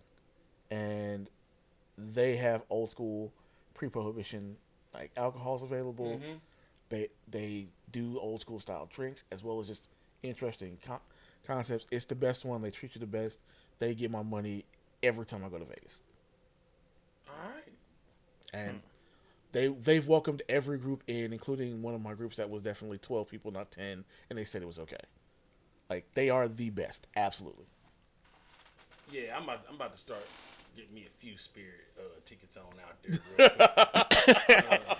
quick. That's what I do, man. Like, a few of them. I'm all about experiences, man. Like, I've got tons of great experiences at this point. So that was my Disney World once I hit 21. So. I bet. Because when I was a kid, we went to both all the time when I was younger. But I hit 21 and was like, I gotta go to Vegas as an adult so I can actually do stuff. It was a wrap after that. I need to go back to Atlanta because I haven't been back to Atlanta.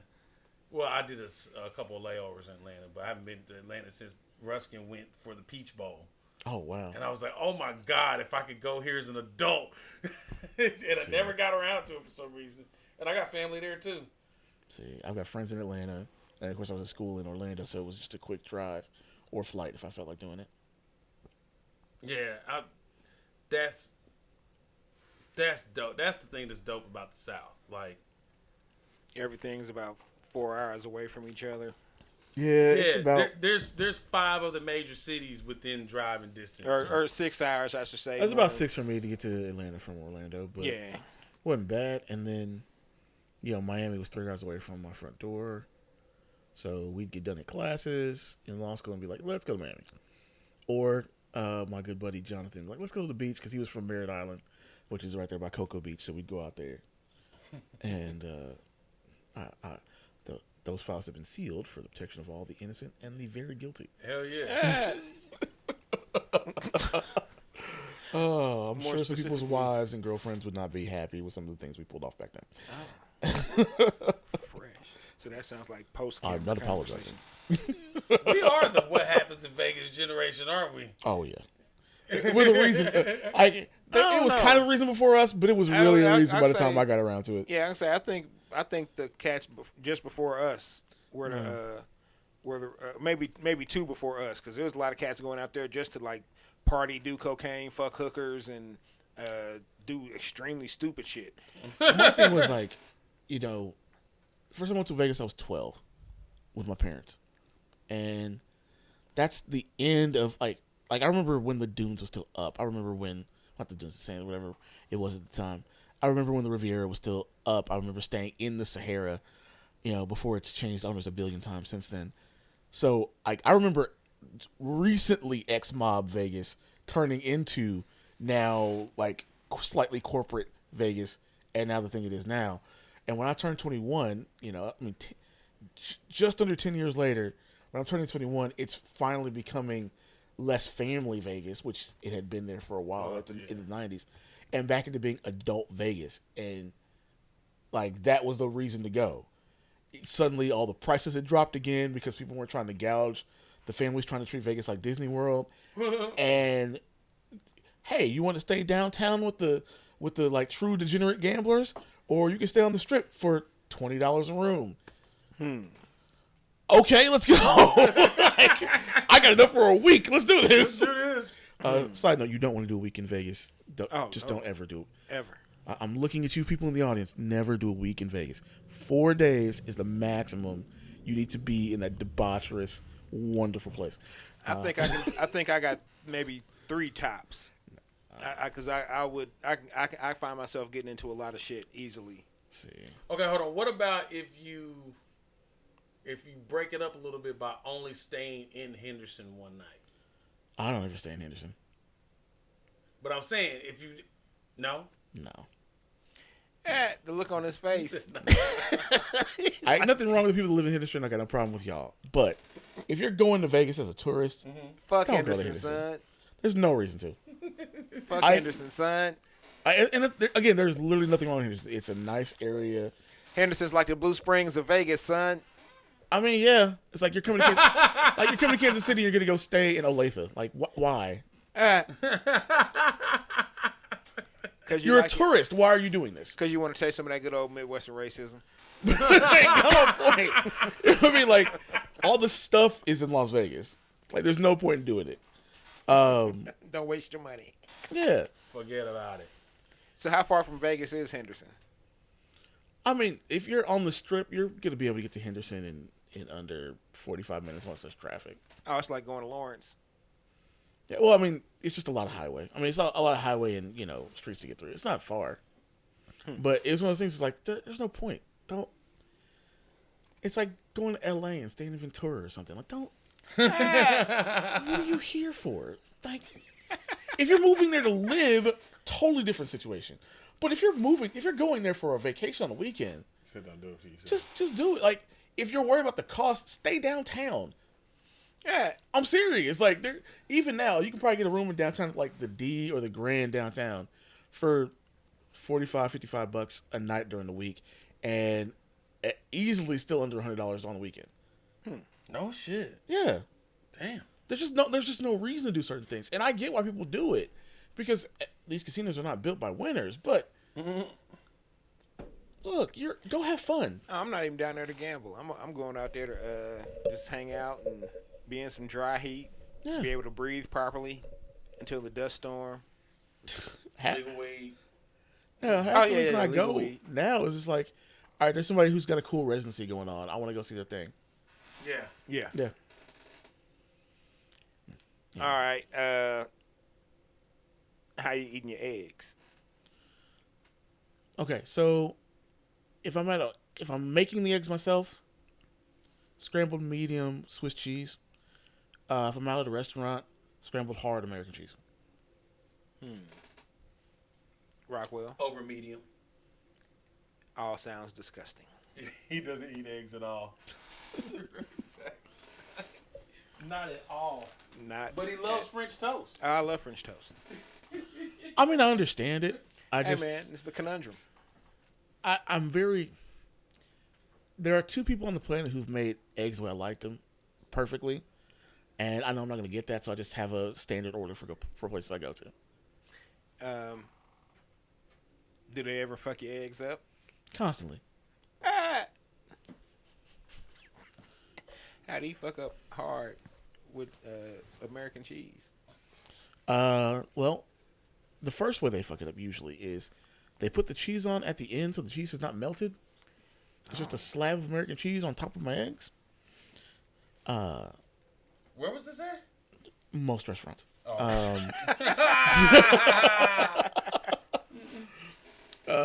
But,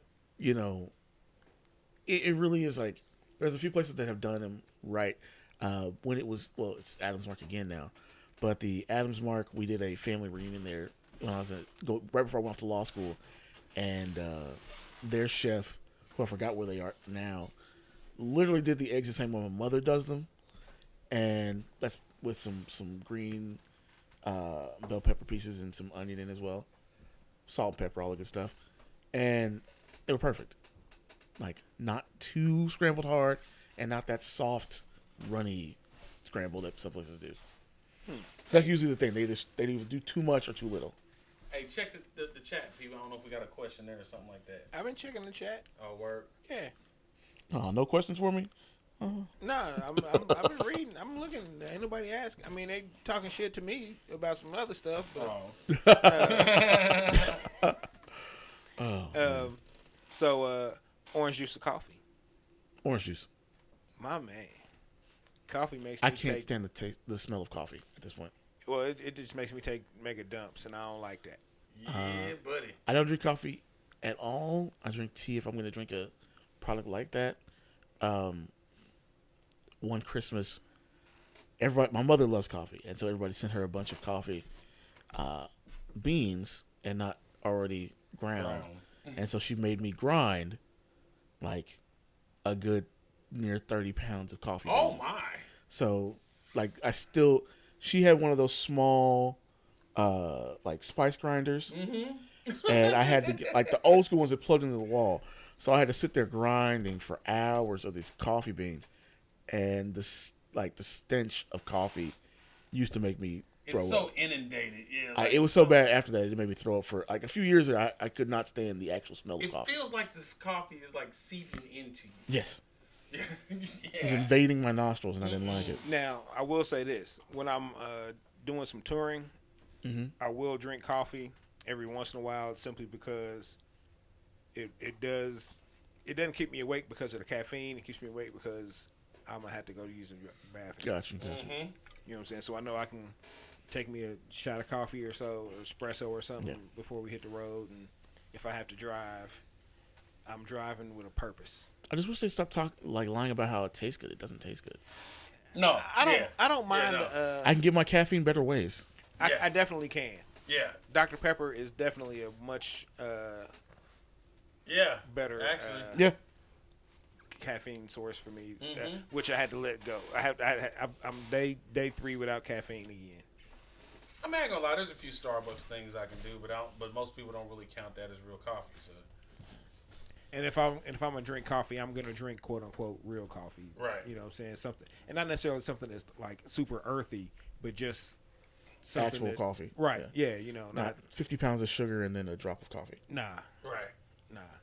It may have a splash of cream or something like that, just to after I take a sip to see what it really tastes like. Yeah. But I'm not that big of a coffee person. Orange juice and usually energy drinks if I need the energy. But yeah, always orange juice. Absolutely. Sounds like you got a pretty good breakfast there, my brother. I told you I have the superior breakfast. That's how it works.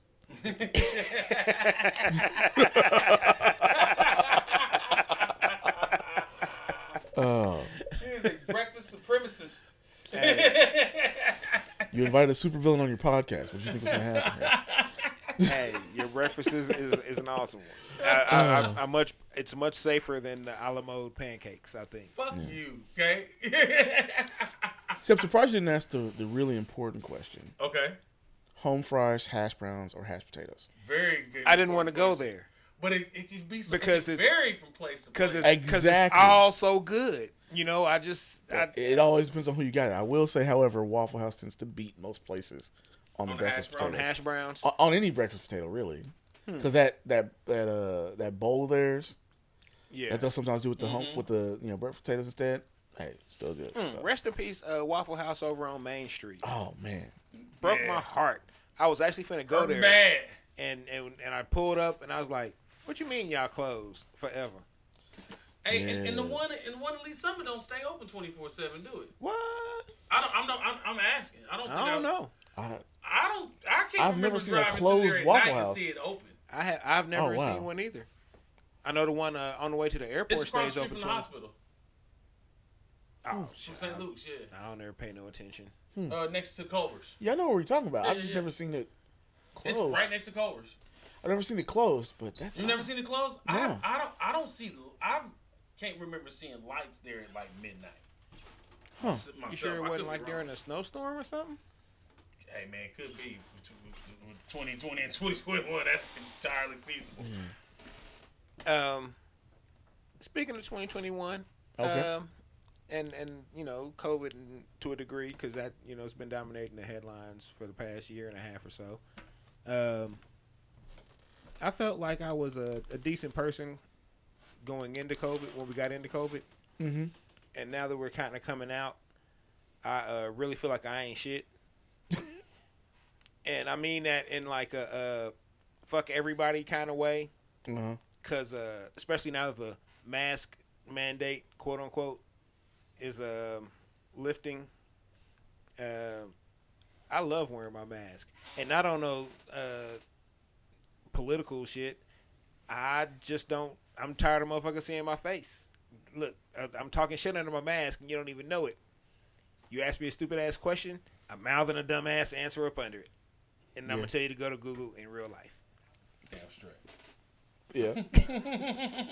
Honestly, thing I like about the mask, I didn't get a cold this year. Dude, me neither. And at my job, I work with not with, but I encounter people of various party habits. Gotcha.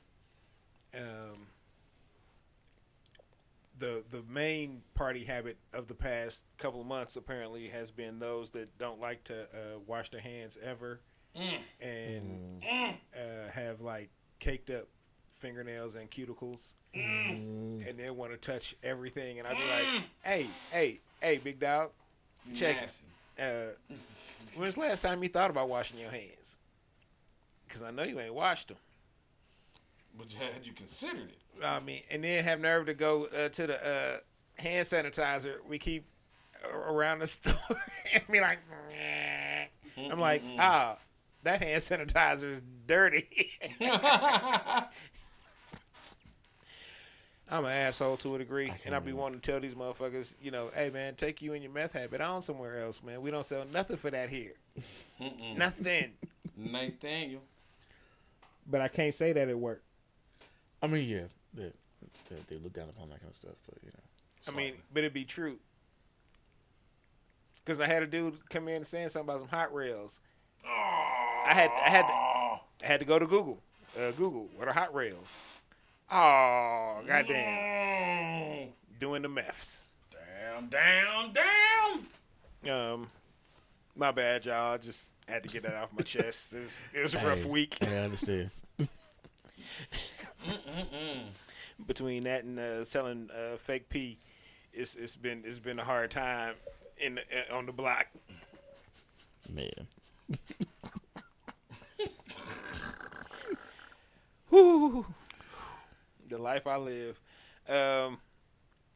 So, Matt, question. Go for it. What are your top 5 most underrated rap albums? Most underrated rap albums? Yeah. Okay. All right, I'm going to slim this down because that's a long list. Let's see here. My normal thing is, I don't think in his catalog, I feel like Me Against the World doesn't get enough love for Tupac. You don't? I don't feel like it does. Which one?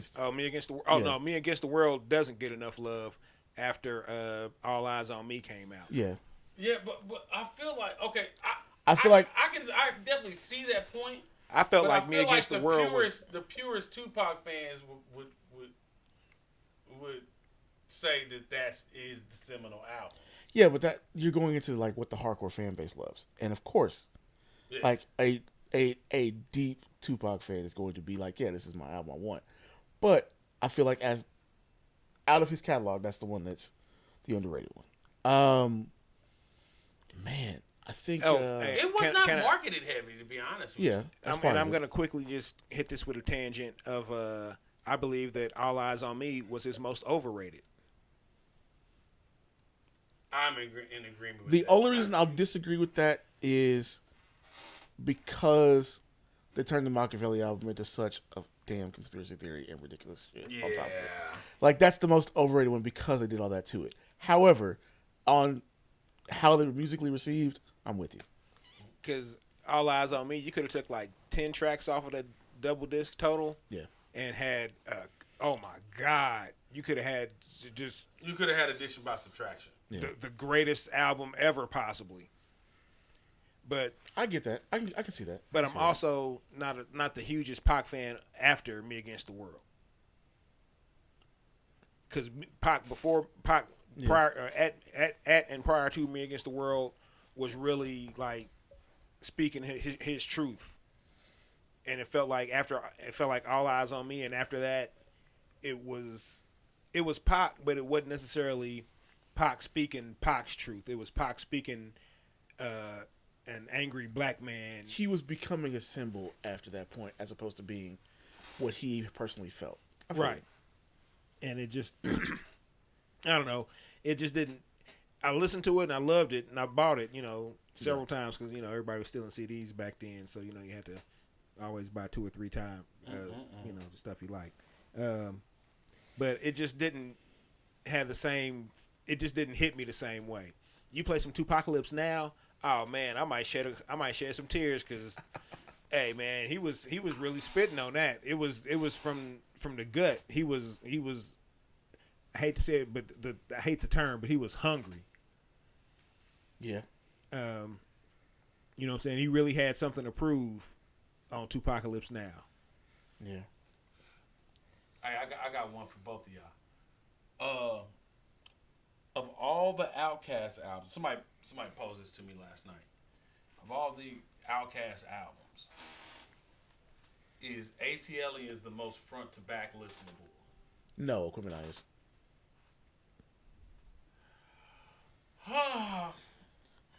I'll be honest with you. When Equipment Eye first came out, I could not go front to back with that album. I think I did it twice. Oh man, I love that. That's because no, my bad. I'm thinking ATLiens. Equipment Eye was Rosa Parks, Equipment Eye was storytelling. well, no, Equipment Eye was like ATLiens Part 2, the remix. Yeah, I'll give it that. Yeah, You know what I'm saying? Because it was still the like ATLiens was the beginning of them showing their maturity and evolution. Yeah. And Equipment Eye was like the completion of the cycle. I tell you, as a 16-year-old, with that album coming out, I was actually a little disappointed with it initially. I had to grow up, only about a year or two, really, but I had to grow up and really realize how like the impact of that album. But yeah, just take a look at the track list and go through any of those, and you'll be like, oh yeah, I couldn't go without this album if it wasn't for Decatur Song, or if it was for the Millennium, or like all these B-sides that normally, if it was any other artist, like you wouldn't even make it to those B-sides. But like the songs that aren't the most marketed singles on that album are like some of the headiest songs, mainstream. Yeah. Growing old. Yeah. But see, like, on Equipment Eye, you get to, like, the Art Story Trailing Part 2. Yeah.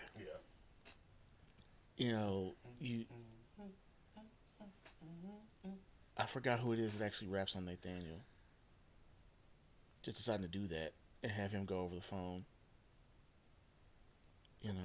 Like, the messaging is deeper on Equipment Eye to me. It's like they perfected what they were trying to do with ATLiens in their maturity process. Yes, Right. yes. Okay, And that's why, like, I think that's the one. Okay, because I will say that I've grown into Spodioti a lot more as a grown man than I was as a 19-year-old, 20-year-old. You know what I mean? I always knew that was a bop, though. I always knew that was a jam. Mm-hmm. You know what I mean? Like, it was just too musically in pocket to deny it. But like Spodioli is like one of my walking theme songs. You know what I mean? Like, now, you know what I mean? As a grown man, so it took me even more to get locked into Equipment Eye. I knew Equipment Eye told you what was to come. You know what I mean? Yeah. Like it's absolutely told you what direction they were going, and you weren't going to hear another Southern playlist of Cadillac music. You weren't going to hear that. You were going to get elements of it, but you were never going to get. You're never going to get that whole thing again. Never ever. And honestly, that was for the better, because who they became as artists. Yes. Just they need to be able to be themselves like that, and that's what they realized. Like, we can do this and be these people we become. I still would not mind a Southern playlist or two, though. I understand it. I'd love another verse from 3 Stacks, but we're not gonna get it anytime soon. Don't hurt me, but I ain't mad at him because he said he don't even feel the pulse anymore, and he's happy. There will be another Outkast album before he turns 50. I'm gonna say 50, or right at 50, somewhere around there. But I was saying this to my guys on our Music Show the playlist. What else do you want from him? He said it. He's looking at y'all like, I've literally said all this stuff already. The stuff you want me to react to now is just the news as it's happening. I've said all this stuff already. And it's like, I get it.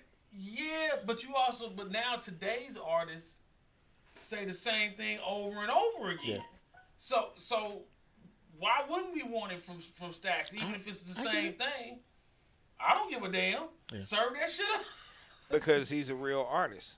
Yeah. It's about the art to him. It really is. It really is. And when he stopped having something to say, that's when he stopped doing anything. Right. Yeah. But besides, I got the song I wanted out of him. I got, my enjoyment of Killer Mike is because, he was on Outkast first. Right. So I got what I want. I'm satisfied. I don't really need more music. I would like it. But that's the thing. What I want is 3 Stacks to want to pick up the mic and not have to be convinced. And I want Jimi Hendrix alive so he can do a song with Lenny Kravitz. 3 Stacks is still alive. Let's get this shit out before he croaks, man. You know what I mean? Oh. Like this motherfucker died before 50, 55, and we don't get another album. That'll be a travesty. Well, yeah, but we do have a lot of 3 Stacks. And Rolling Stones, Black Sabbath, all these legendary frontmen. Please tell me the later Rolling Stone album, the album that you wanted to buy. Please tell me the great Black Sabbath album that you wanted to buy in the last 10 to 15 years. Like at some point, yeah, you do got to stop. Hold on, okay, I've been drinking, so I can't give you the name of the album. But I mean, the one in 94, I'm gonna keep the Stones album in 94 was good. I don't Okay. I don't know. Think about how long ago that was. Yeah, that was almost 30 years ago. Yeah, but hold on, but the Stones That's what I'm was twice saying. our age. But I'm saying, even at that point, Even at those that point, fans, they was at the end of. yeah, What they was. there are bands. Well, no. But see, they also stretched what the end was as well. The Who did it. Pink Floyd. But the Who and Pink Floyd weren't releasing new music. They were just going out doing tours of the same stuff that they had been doing tours of for a long time. Then give me 6 weeks of that a year. Look, I like when it comes to R&B singers, because that's really my true genre, where I know just about way too much at this point. I would love to hear Babyface live somewhere. I don't really want to hear another Babyface album right now. Right. Because I don't think he has it to do that for himself anymore. Hold on, since you're standing on the R&B, who's the better version of Prototype? 3 Stacks or Raheem DeVaughn?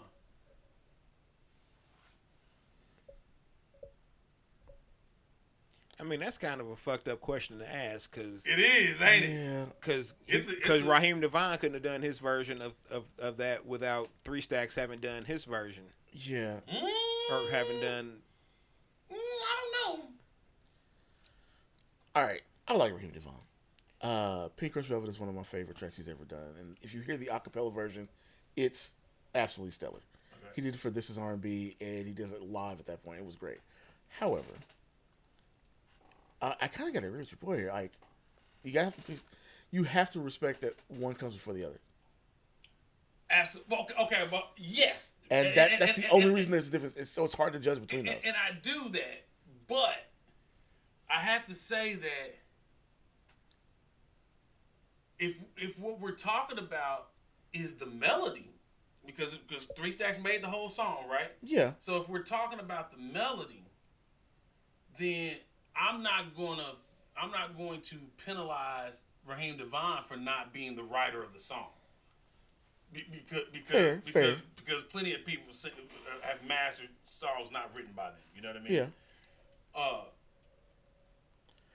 People say Courtney Love did a better version of Penny Royalty than Kurt Cobain, but obviously it's Kurt's song. So I understand.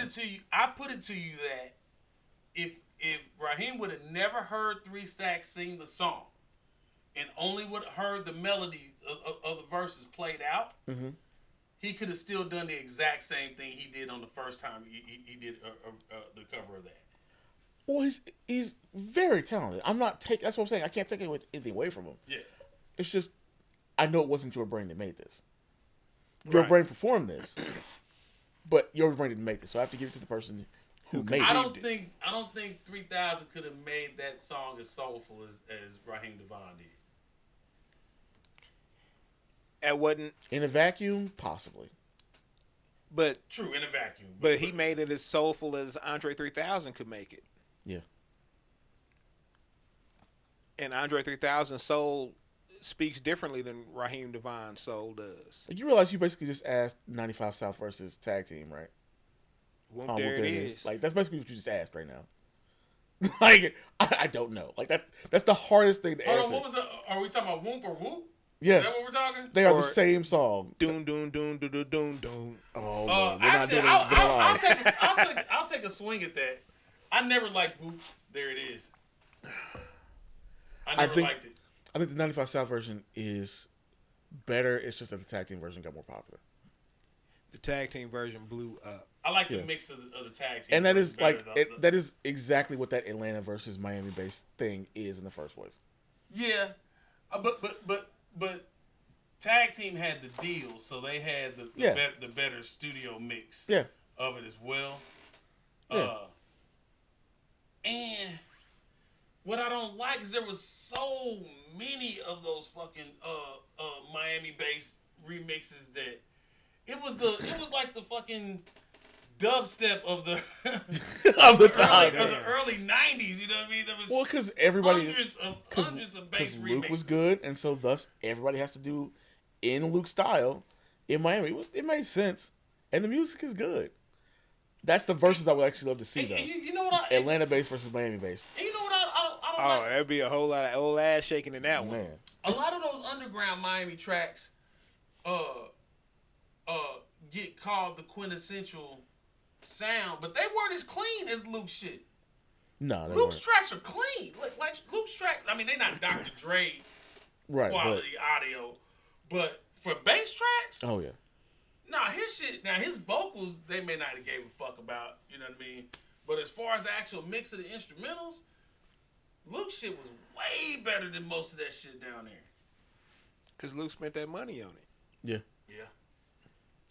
Luke knew that he had motherfuckers buying entire radio systems in their cars just to play his music. Yes. Yeah, So it couldn't lack on any sonic level whatsoever. The bass had to be super low. The highs had to be. Yeah, everything had to be right and tight because. Yeah. But I do sincerely believe this. Just to finish it back on that when it's all said and done, Raheem DeVaughn will have performed Prototype more. That's also unfair because Andre 3000 doesn't perform. Don't care. Hold on. But how about this? That is how about part this? of it. Can He's one of those people. He's just a natural recluse. He does not want to be on. Did y'all see that last performance at Coachella of Outkast? Yeah, he won't be there. It was good to see him on stage, but it was terrible to see him on stage because he wasn't comfortable. He's done with it. He's cool. He's past it. But by that, okay. So even if I don't put that against Andre, there's a chance that Raheem DeVaughn could be known more for that song. Well, yeah, that's why I brought up Courtney Love and Kurt Cobain. Yeah, because she started performing it more than he did. Yeah, and so now people think that she wrote. It's like, no, that's Kurt's. And that's okay that Raheem is performing it more than because it's a beautiful song. And it should be performed. I'm a little biased because Raheem is a DJ file. You know what I mean? So so he makes music for DJs and got a fucking album called for the DJs. Yeah, you know what I mean.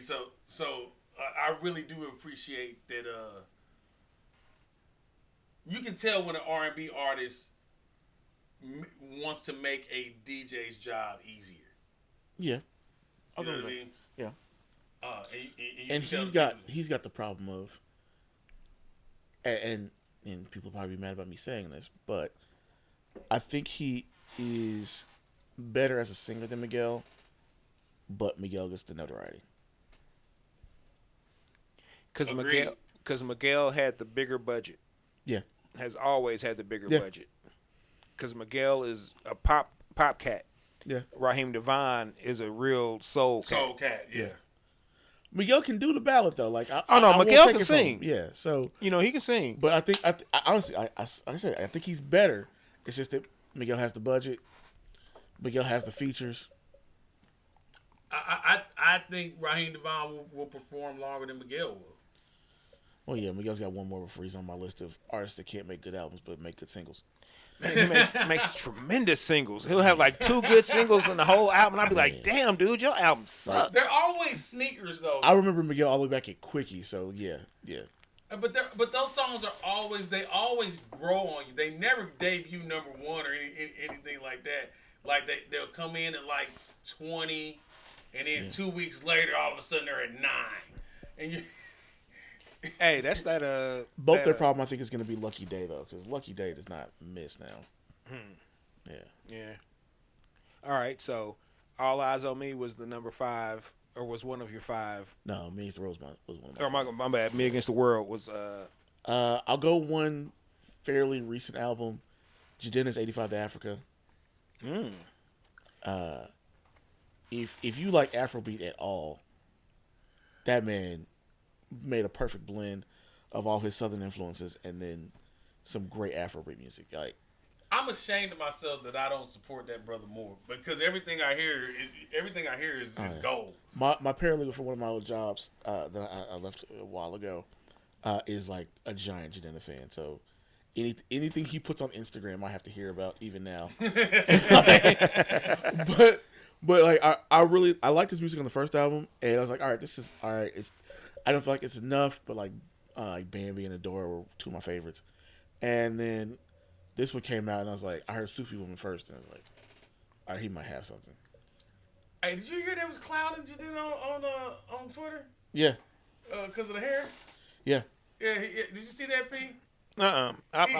He's got some new promo pictures. He kind of looks like Nigerian Aquaman. Yeah, I mean that is who he is. Like he's just dressing like he really does dress. Yeah, I'm like, because I've seen the Fear and Fancy stuff, so it was like I know what he's gonna look like in this stuff. Because I saw the Fear and Fancy stuff, it was like, all right, he's truly back into himself. Is supposed to have to be classic man like the label told him to be after he made the song. So I was like, actually, right. I would not mind seeing him in Tobe Wingway do a track together. Yeah, that they have it. No. Nah, not yet. I mean, if we're gonna get to my next one, am I allowed to take the entirety of the DJ Screw tapes? Yes, I'll allow it. I feel like I had just started to catch on to that at the end of high school, my senior year, freshman year of college, and so that's what, like 2001, 2000, like 99, 2000, 2001, and for me at least. That is a lot of the, and honestly, the reason behind I got behind podcasting. We sit around listening to whatever, just talking about whatever, and I had family on my grandfather's side from Houston. I have friends that I went to school with from Texas, and so I would hear all this, and they'd be like, "Oh, this DJ Screw." I was like, "Bet, I got to hear more about it." And of course, at that point, I was the pirate, not a pirate. I had was good. Boy was good. I had Napster. You can ask for anything. I had Napster and a CD burner, and he was on it. One of the dudes at school, I'll never forget, he was a freshman in high school. When I was graduating, he showed me like how to burn CDs. I literally got a CD burner that same day, and started like putting all stuff together back then. You shouldn't do that now, kids. Piracy is bad. They don't even know what the fucking CD is, boy. They be like, a CD? What's that? But yeah, so don't steal music, people. Pay for it. Artists deserve their money. But I was at that point doing a lot of that, and so I copied my entire CD collection because I had from like Brian McKnight to like the DeBarges and Janet Jackson and Luther and New Edition and Belvedere. I had all this stuff on CD, and I needed to like replace them because these CDs were old at this point. And so I would just first I copied all of those, and then it was like, all right, do people want the music that I like? And so I'd get on Napster, download a bunch of music, and then make a CD out of it. And so that was my thing. And then people started introducing DJ Screw. And I was like, I need to have my own copies of these, so I copy those. Like that, I loved that stuff back then. So like all the DJ Screw stuff, rest in peace, because that was my Texas music. Like I'm talking about Lil Kiki in conversations. Screw put a lot of cats on, and they'd be like, then. "What? Who's that?" I'm like, hey, how y'all not know this? You know what really put Texas on the map? College football. Oh yeah, because every team had at least a few players from Texas. Oh yeah, and all of them. Oh yeah, and they spread that shit out across the country. You ain't up on this Screw? Oh boy, Oh, check man. this out. You end up on this zero? Check this out. You end Right. up on this little Kiki? Oh boy, you better check this out right here. You end up on that Slim Thug? Oh nigga, you better check this out right over here. You end up on that Paul Wall? That Mike Jones? What you mean you don't know what Shortstop Records is? You know what I'm saying? Like, You don't know about no Swisher House? Man, look Yeah, here. if I can't type $25 on my dress and you finish the line, Oh, yes sir. I'm I got done. to get paid. even 3-year-olds knew how to. man. Hey, you know what I'm saying? You walk into a chick's house for a date. Her little 2-year-old brother gangster walking through the crib. It's 25 liners on my dresser. Yes, Yeah. sir. Oh, And man. then I went to K-State, so sometimes we party over in Jackson City. So I get all the, DSGB stuff with Pastor Troy. Over out of Georgia, we get all the Texas stuff from DJ Screw. We were hearing Mike Jones before literally everybody else was hearing Mike Jones. Like, it was because I would get this mix of stuff. So but for me, that was one of those things. Like, that's one of those influences. Like, I would definitely throw in some some of the 3-6 catalog in there because I was definitely a big 3-6 fan in high school. I feel like they don't get enough love for Memphis period. Memphis hip All hop Memphis period. hip-hop, yeah. And subsidiaries. So like you even have to acknowledge the. I would say Everybody got anyway, hypnotized at that point. You had to recognize the Suave House Memphis man. to Houston Man. connection. Mr. We talked about Mr. Mike Because a you few had times on A-Ball here. MJG with Jazzy Faye on I don't forget the name of this track. Candy. No.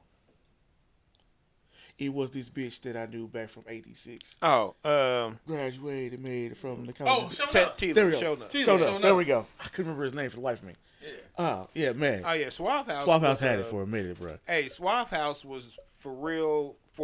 Unfortunately, it was only for about a year and a half. But for that year and a half, there was Taking no over label everything. period that had Everything. better output than Suave House. Everything, man. Between them, the two A-Ball and MJG albums, And the the A-Ball Crime Boss Loss. album, Yes. the Tila album, the South Circle the two South South Circle albums. Oh my goodness. Oh man, Man. Suave House for that year and a half, and Just then had it. of course No Limit once again was like Yo. uh, Do Check. people understand No Limit in the 90s and what they really... Because that...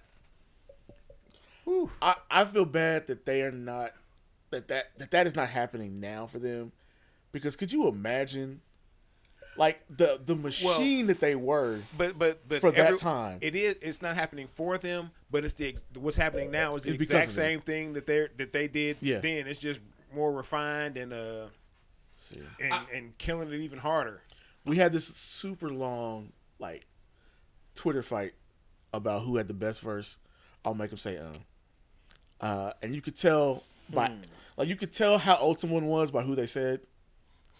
Because if you were a '90s kid, like if you were really around for that, it's Mystical or Mia. I thought it was Mystical. It's Mystical or Mia. I'll let you say Mia. I think it's Mystical. Most people agree with me. But if you say Mia, I understand. Because she hits it hard at the end of that verse. Mama If Mia you- was if you're no going joke. by It's the biggest Mama Mia. If Yeah. you're going by the video, it's Mystical.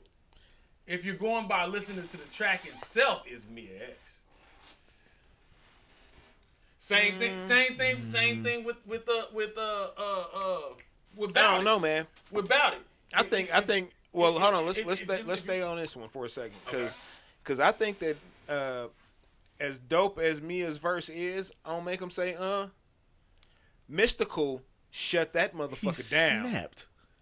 I think that's Mystical's He best just- verse on No He Limit. just blacked the fuck out and was done.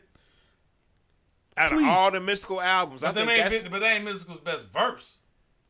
I don't know, man. That I might be tell you, Mystical's best stuff is not on No Limit. Well, no, I'm saying that particular talking about on No Limit, verse Huh? On the Limit, I think that's his best. on No Limit. Yeah, no, on No Limit. That's his best verse. Probably. And he had some shit. Probably. But that's his and for that to be his best verse, and Mama Mia came as hard as she did.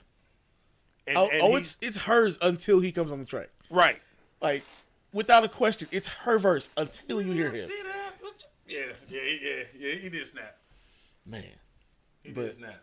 But that was one of my things. Like, I look at that, and then if we're gonna get back to the underrateds, Do or Die with Poe Pimpin'.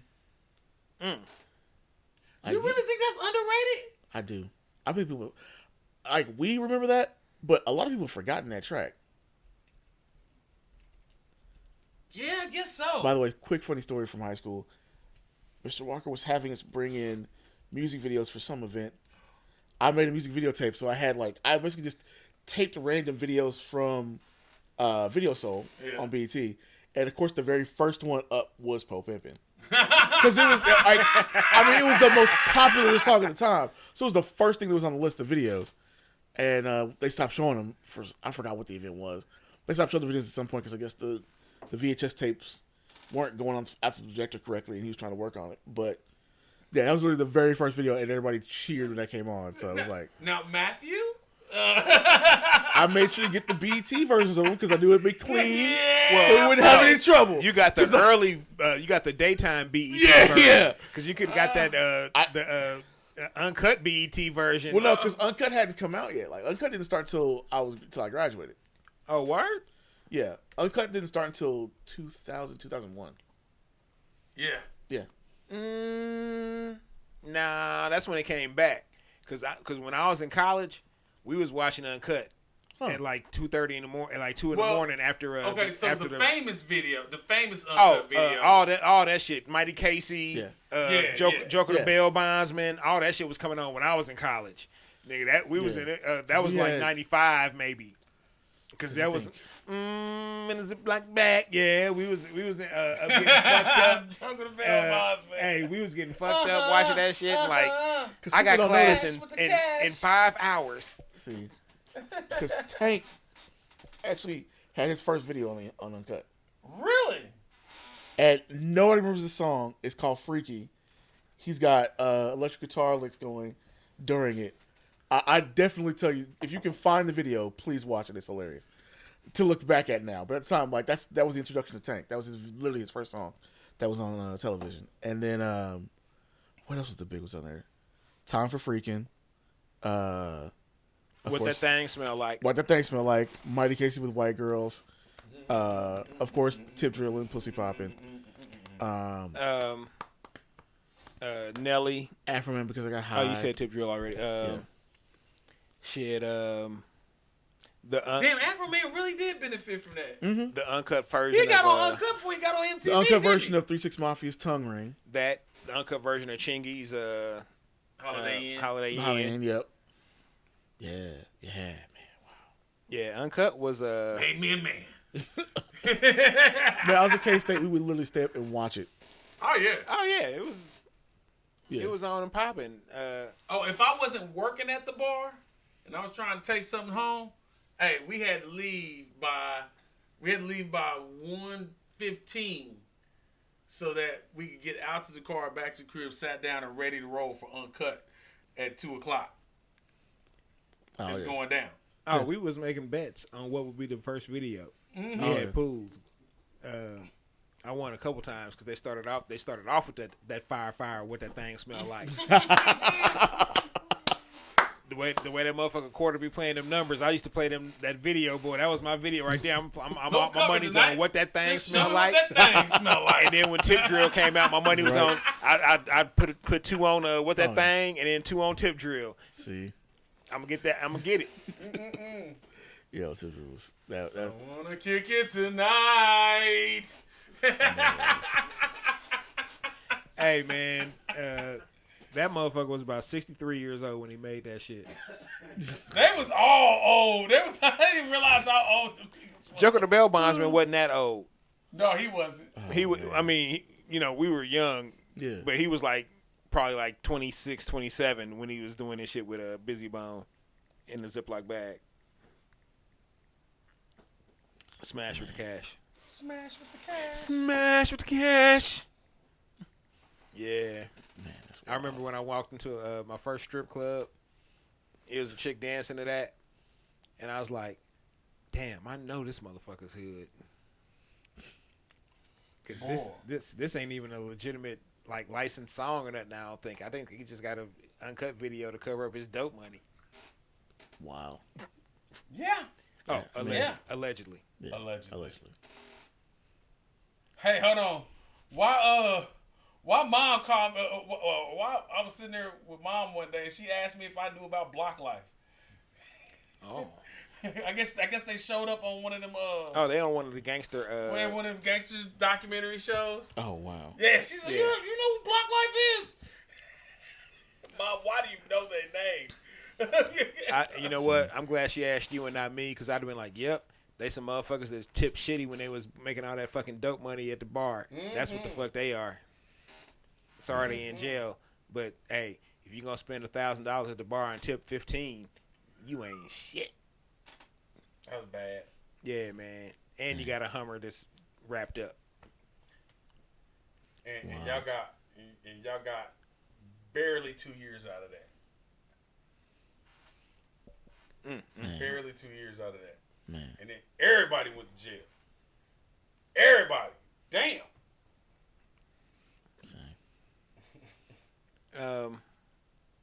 So, Matt, I know that you, as a poet Mm-hmm. and a podcaster also, I'm assuming that you really do enjoy performing and the performance art. Oh yeah. Not just this kind of stuff. I mean, obviously, lots of music because we grew up with it, but still, like I still try to get Alvin Ailey tickets when I can. I still love going, kind of randomly to poetry readings. I don't like performing as much anymore, but that's a totally different story. Well, just real quick, Mm-hmm. I don't know if it's, I don't know, I'm gonna say it anyway. I went to go see Alvin Ailey probably about 7 years ago. Okay.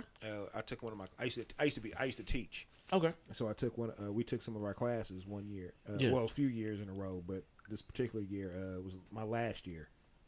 And man, when they did Wade in the Water. Oh yeah. Oh man, my English teacher in high school used to always talk about Alvin Ailey, Wade in the Water. He would talk about it to such emotion, and he'd literally be shedding tears. Mr. Hutton. And this was my last time with my class, because this was the last class I wanted to teach. I didn't necessarily want to teach the next group of kids coming through. Fuck them kids.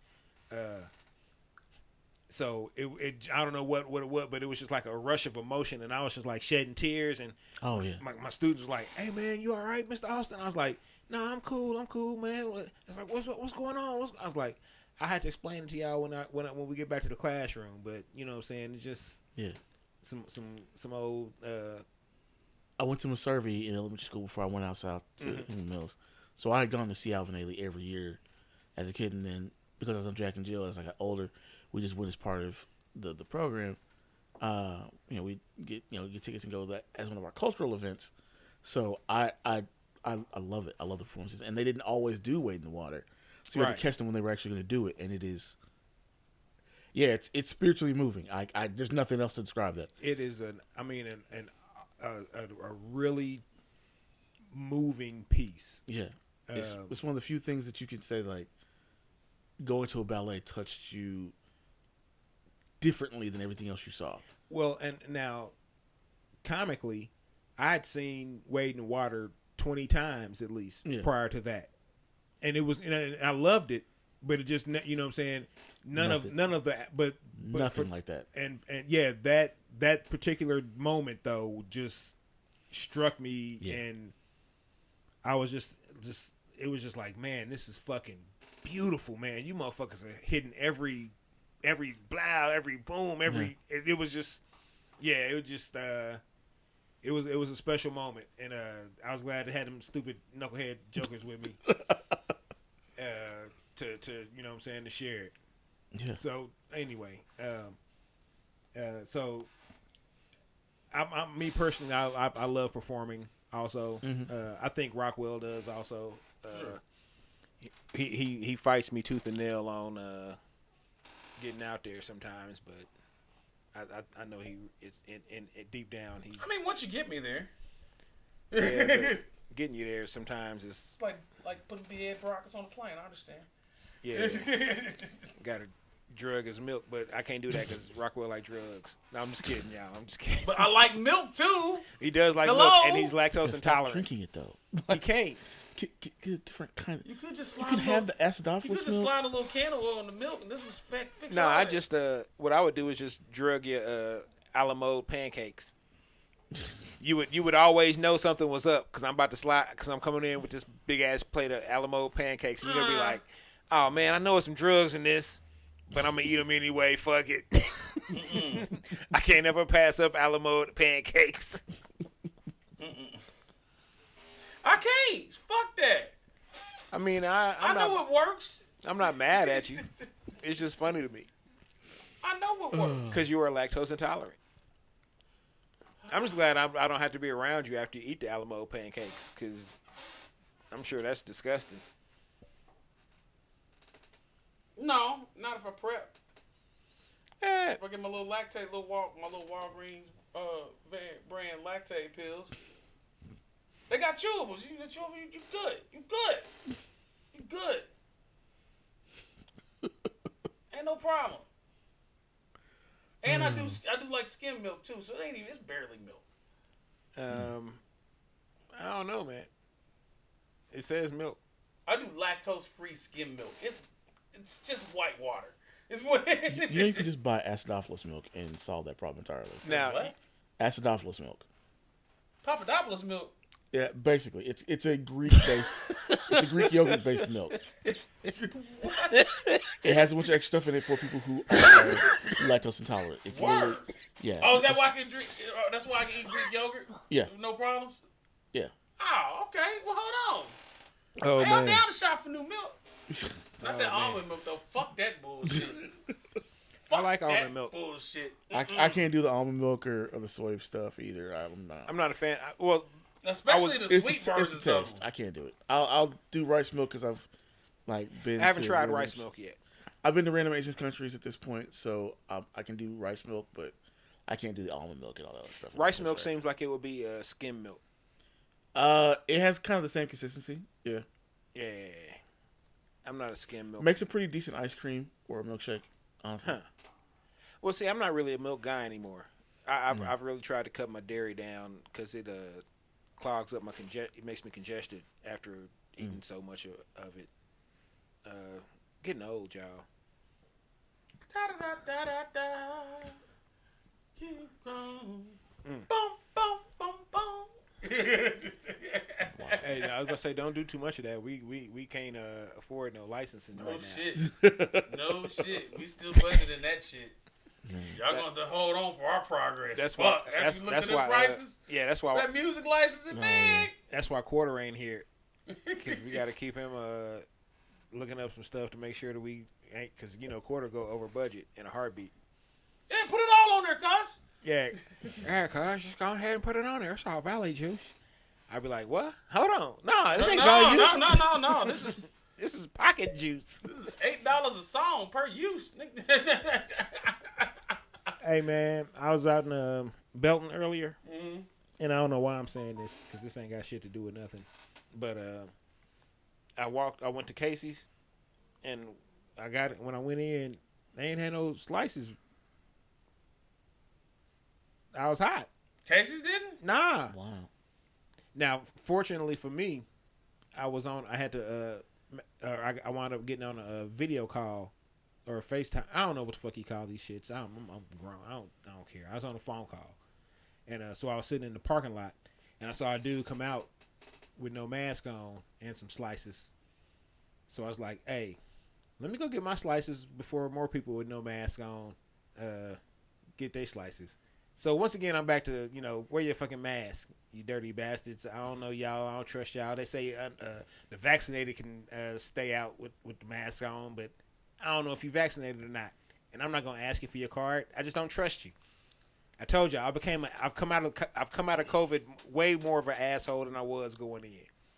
Full disclosure, I went into Walmart today without a mask, but I felt terrible. I was just in a rush, you know what I mean? Did you feel like they were all staring at you when you did? Oh yeah, there was definitely a few black folk looking at me like, Nigga, what's wrong with you? You're making us look bad. And I look back and I'm like, I don't know. I'm just in a hurry. I didn't mean nothing by it. I didn't like. Let me just get this HDMI adapter and I'm out of here. I promise. I'm not here. I'm not here to get on the stump.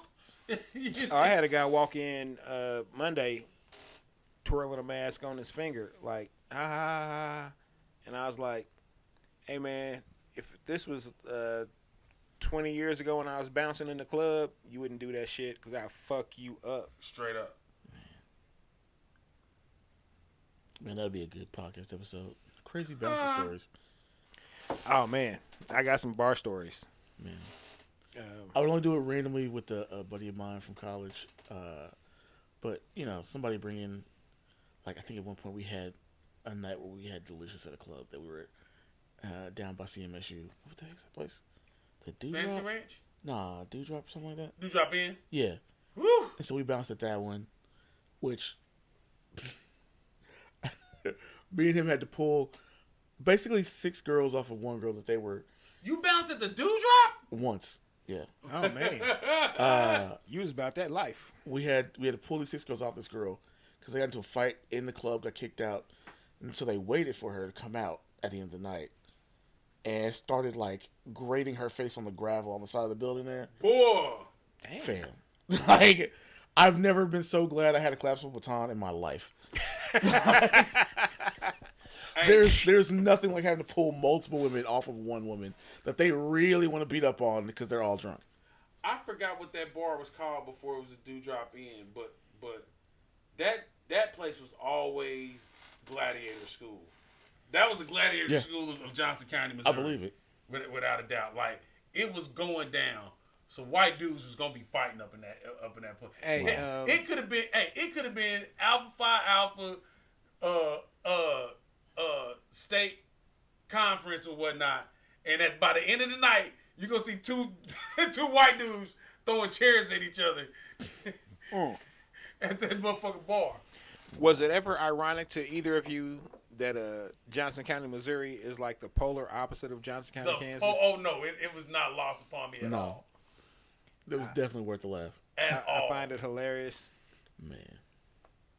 But yeah, that was the last time I was like, yeah, Tim, don't bring me down here again. I don't want to do this one. It's like, give me stuff in Kansas City. I was like, why? Because I'm sitting there like putting, different stuff to treat the scratches I've gotten from Neosporin and everything else on there. Just, rubbing alcohol, all this, these random deep scratches because, of course, they have the longest nails on the planet. And they definitely sharpened them up to cut her more. So, but needless to say, that bar was gonna give everybody an opportunity to finish their fight. Hey, speaking of Neosporin, I didn't know that shit existed until I got to college. Oh man, no. Really? Yeah, I fell in love with the first girl. She was from St. Louis. To put Neosporin on one of my wounds, I was like, oh, that's cooling and soothing. I love you. I don't even feel the rocks in there no more. I didn't. Yeah, instead of that spray that felt like hell on earth. Oh man, like god, like Dragonfire. Yeah. Remember Mercurochrome? Oh shit, if you remember, you old. Yeah. Man. Shit, I remember. I'm allergic to theophylline. Yeah. They don't even use that shit no more. It's an old fucking asthma medicine. Like tell people, you go to the doctor and tell you what allergies are. They be like theophylline. The fuck? It was ironic that I had asthma and played tuba in high school. It helped for me. It really did, because I'm not gonna front. Every once in a while, not very often, but like one out of 15. Asthma attacks was faked when I was a kid. Simply because I didn't want to do something or fuck y'all or do some bullshit or, general just, fuckery. Fuck it all. But I had a lot of asthma attacks, so it's not like my asthma was real bad. I think about breathing, I might have an asthma attack. I'd be like, damn, what the fuck? I get it. I was just thinking about breathing. that fly man over there? Yeah, buddy. Yeah, he was tormenting me over here for a while. Hey, I'm not fucking around this year. If we spend all this money on the set, I'm getting a bug assault for the set. The salt gun thing? You damn straight. I've been wanting one of them for years. I'm getting one. Somebody got to die. If I go, you got to go. Oh, man. I don't know, man. I hope we don't have a lot of flies down here, at least. Cause that's going to make it seem like we just down here all nasty and shit. I don't want this is the lawn. This ain't the junkyard. We ain't Fat Albert in the game. There's insects in the lawn, sir. And we literally just cut the grass. Touche. Your Ruskin education has paid off, sir.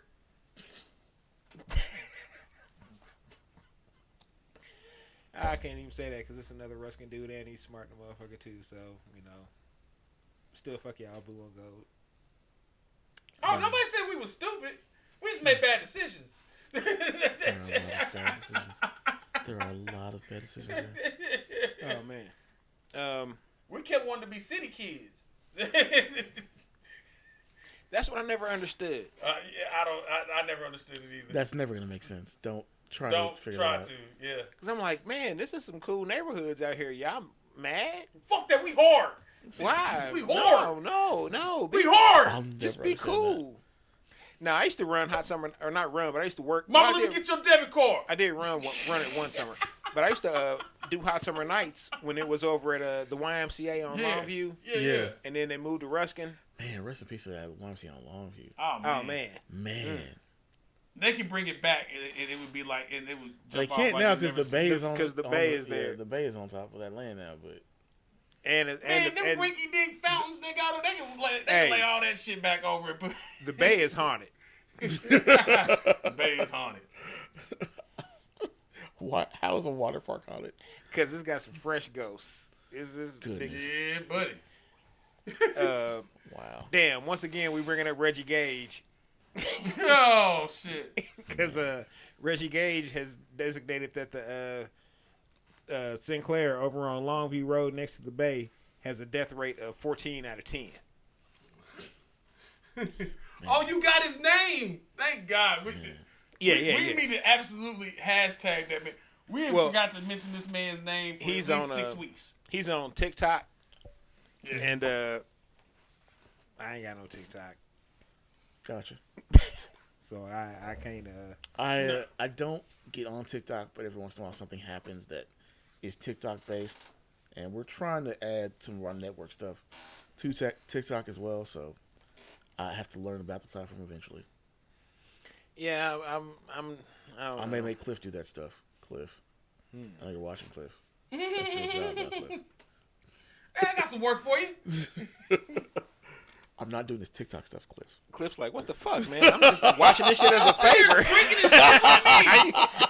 Busting me out. Tell me to do something. Didn't even use our podcast network to tell me it had some extra work to do. Ain't that a bitch? How you guess the period to get me work? Since I have your attention. I know you're watching, so do this because I don't want to do it. Go ahead. Oh man. Damn, man, I feel for you, bro. Nah, it's one of those things like I remember, picking up Twitter kind of early. Like I'm one of those 09 Twitter people. 09, 2010 Twitter people. And so that was pretty easy to pick up. TikTok, just to make content for us at least on there. Like if it was just me just doing random things, I could do it. But it's got its own ecosystem at this point, just like Tumblr. It does, man. Yeah. And if you weren't there, you just aren't gonna. It reminds me of Vine. It is Vine. It's just Vine by another name. Vine the remix, yeah. And I couldn't get with Vine because I felt like Vine promoted, even though it was some funny stuff and for the people that can only be funny for 30 seconds. Yeah. Well, it wasn't even 30 seconds. It was like 6 seconds, wasn't it? 30 seconds was the max, but yeah. a lot of those, it 9-second videos. It just felt like SpongeBob to me, and that shit just felt like it promoted stupidity, and I just couldn't get behind that. Hey, did you know the dude that played Man Boy in Snowfall was a Vine star? Really? Yeah. I had no idea. I can't remember that dude's name. Because he got some videos with I think that was King Bach or whatever that is. Oh, so you being funny now, huh? Huh? You know I ain't watched Snowfall. Oh, that's on you, bro. I know. I be slacking. It's got definitely got a great drop in it. Oh, it's got plenty of good. Franklin. Yeah. He's like, because of the way another nigga talk. Like, yes, this is hilarious. Drive the motherfucking car. Hey. And then you hear him talking his British accent, and people are just like, what? Hey, Franklin got grown real quick. Oh, real fast, man. I mean, he really talked like a 40, 50-year-old nigga for real. Man.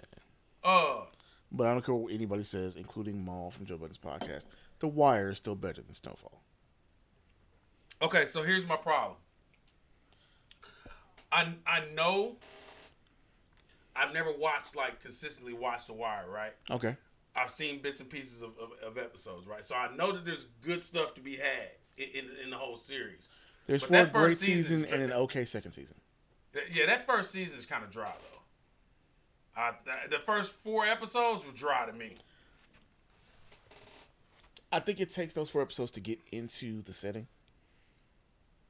Because they have such a wide and varied cast that you've got to set things up. Yeah. And it just takes that. Like, normally I say give shows 3 episodes. I think it takes 5 for that one because you need to get past those 4 setup episodes. Well, WandaVision almost lost me off them first 2. I get it where you say give it at least 3 episodes. I told you that WandaVision was going, you know what I'm saying, they gave you those 2 episodes back to back the first week for a reason. Mm-hmm. Man, you didn't watch The Wire? I can't be like, see, you think it's one way, but it's the other. And you don't know what I'm saying? That's sad. Marlo is the carrot, man. String walk so Marlo could run. I'm telling you. I know, I know the quotes and all that, but that was a Sunday night. Wasn't that a Sunday night show? Yeah, it was definitely Saturday night. Because it was after Sopranos. Was it after or before Sopranos? It was definitely at the tail end of Sopranos. Yeah. Okay, so by that time, man, between school and working at the bar, man, like I studied with The Wire on. Like that was, like, man. What was I back watching? when Mac No, I was Madden had me. And Madden had me back then, bro. I got you. Yeah, I ain't even gonna front. Man, Madden had me back then, boy. Yo, Mac Wallace as Michael on that show, great. Fucking. But I tell you, just the entirety of Omar as a character, you missed all that. Oh man. Okay, so you got to watch it just for Michael K. Williams playing Omar. Okay, but this is the only thing I'll say. Hey, he played the shit out of Omar for real. This is yeah, and I've seen clips of him too. Yeah, one of the best villains in the history of television. Possibly, just based off the little bit I've seen of him. Either punk you out or tongue you down. But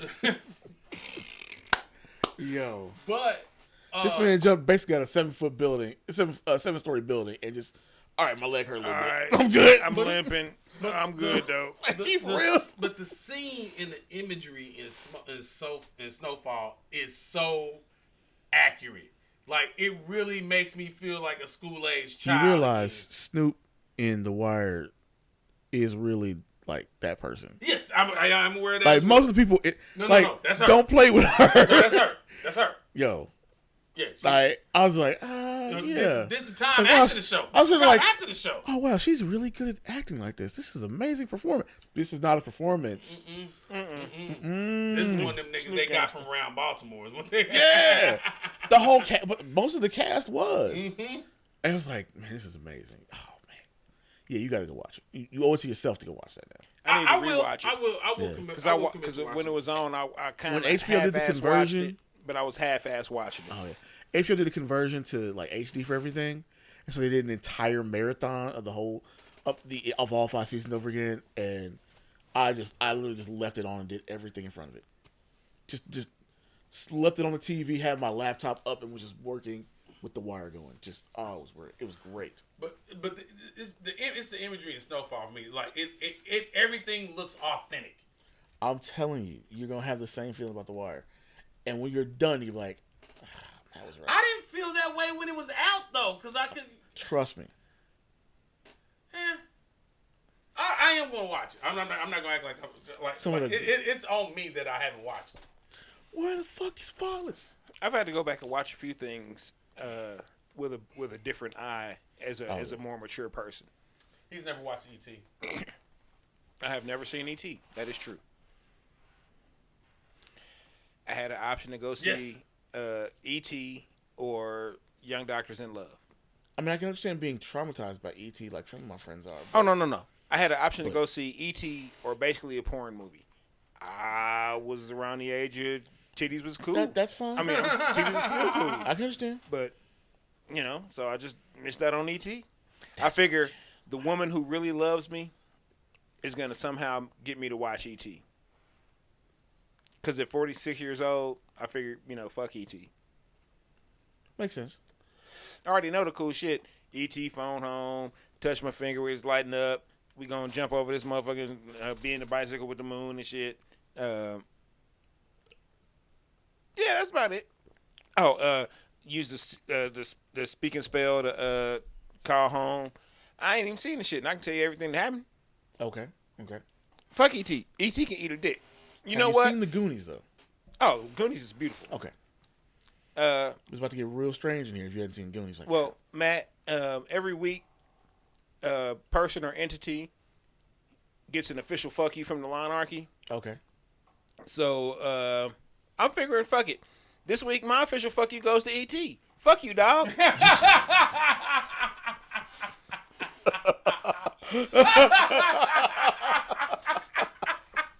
I done dealt without you for almost 40 years. You know what I'm saying? You can eat a dick, dog. Fuck you. Argue that. Phone home about that shit. Oh man. Oh damn. I mean, I would see the kids' movies as a kid, but honestly, my mom got me in horror movies at that point too. Right. Well, it wasn't my mom. It was just my older cousins that I had to, hang out with because that's who I was hanging out with. I had people always say like, "Oh man, I couldn't watch this and this as a kid." I'm like, after I can remember being fairly young, maybe 5 or 6, and getting to talk like, "You understand this is make believe, right?" Like, yeah, it's not real. Like, yeah. And basically, it was a floodgate open at that point. I couldn't watch R-rated movies without my parents, but in general, they didn't care if I watched it with them. But or certain other family members. So like, I saw Purple Rain as a kid. Yeah. Which is why I'm a Prince fan. Attraction in the movie theater. Oh yeah, Mom and I went to see that. Yeah. But my mom again. I might have been a little traumatized by that. She also really loved going to books that got turned into movies. So we saw like the Pelican Brief and stuff like that. Yeah. Hey, the book was way better. For the Pelican Brief. Yeah. Oh yeah. Well, it's a slightly different telling of that in the first place. They really cleaned it up for Julia Roberts in the first place. So you have to deal with that part. Whenever she's involved, they clean it up. It's like women love the movie Pretty Woman, but that script gets woefully changed over when Julia Roberts gets attached to it. If you read the original script, it's just like, oh, this is a totally different movie. One, he doesn't come back to save her at the end. She goes back to hooking at the end. Makes sense. Yeah. Julia Roberts wasn't going back to hooking. Yeah. They made serious changes because she was in it. And of course, they did the body double thing because she didn't even want to appear to even possibly be naked. So, yeah. Yeah, man. I don't know. Let's see. Julia Roberts was in Long Kiss Goodnight, wasn't she? No, that's Gina Davis. That's Gina Davis. Oh, then yeah, fuck Julia Roberts, dog. She gets the second official fuck you of the night. Oh man. Because Pretty Woman's all I can think of she was in that was halfway decent. So Gina Davis is like considerably older than Julia Roberts, but they always get confused for one another for some reason. Because they both did those same kinds of movies at that point. Yeah. Yeah. Yeah, I just Julia Roberts just I don't know, man. It's just always something. They've ever actually been in a movie together. Magnolias? Still Magnolias? You're right. Yeah. You're right. Yeah. Ding ding ding, gold star for Rockwell. Hey, you know what? You know why? You know why I figured that out? It's because of what I'm sipping on. What you sipping on? We sipping on another from the ladies at service. I think that's why the Still Magnolias reference came to mind. This is the Imperial Empty Canvas Vanilla Sheet Cake Cream Ale. It's coming in at a round 8% ABV. We did let this one chill for maybe a week or two longer than we normally do, but so we missed a bit of the foam head on it, but it's still coming through with the good balance of. You definitely feel and get a taste of the ABV, but it's definitely got a cream finish on it. Okay. You know what I mean? When I can get back to drinking, I'll definitely check them out. Dude, if you go to service, take your wallet and a couple of them. They hit us for $2 bills last time we went. Goodness. Each. I might as well just go buy another one of my secret bottles of my favorite small batch whiskey and bourbon companies. Damn straight. Man. Shout out to Bow Brothers and Uncle Nearest. Hey, I was just about to ask you, what do you think of the Uncle Nearest? So, when it comes down to whiskeys, my first whiskey was Crown because my dad was a Crown drinker. So, Uncle Nearest getting that Jack Daniels flavor profile, but a slightly smoother note to it. I like. It does pretty good with most of the cigars I smoked, and I'd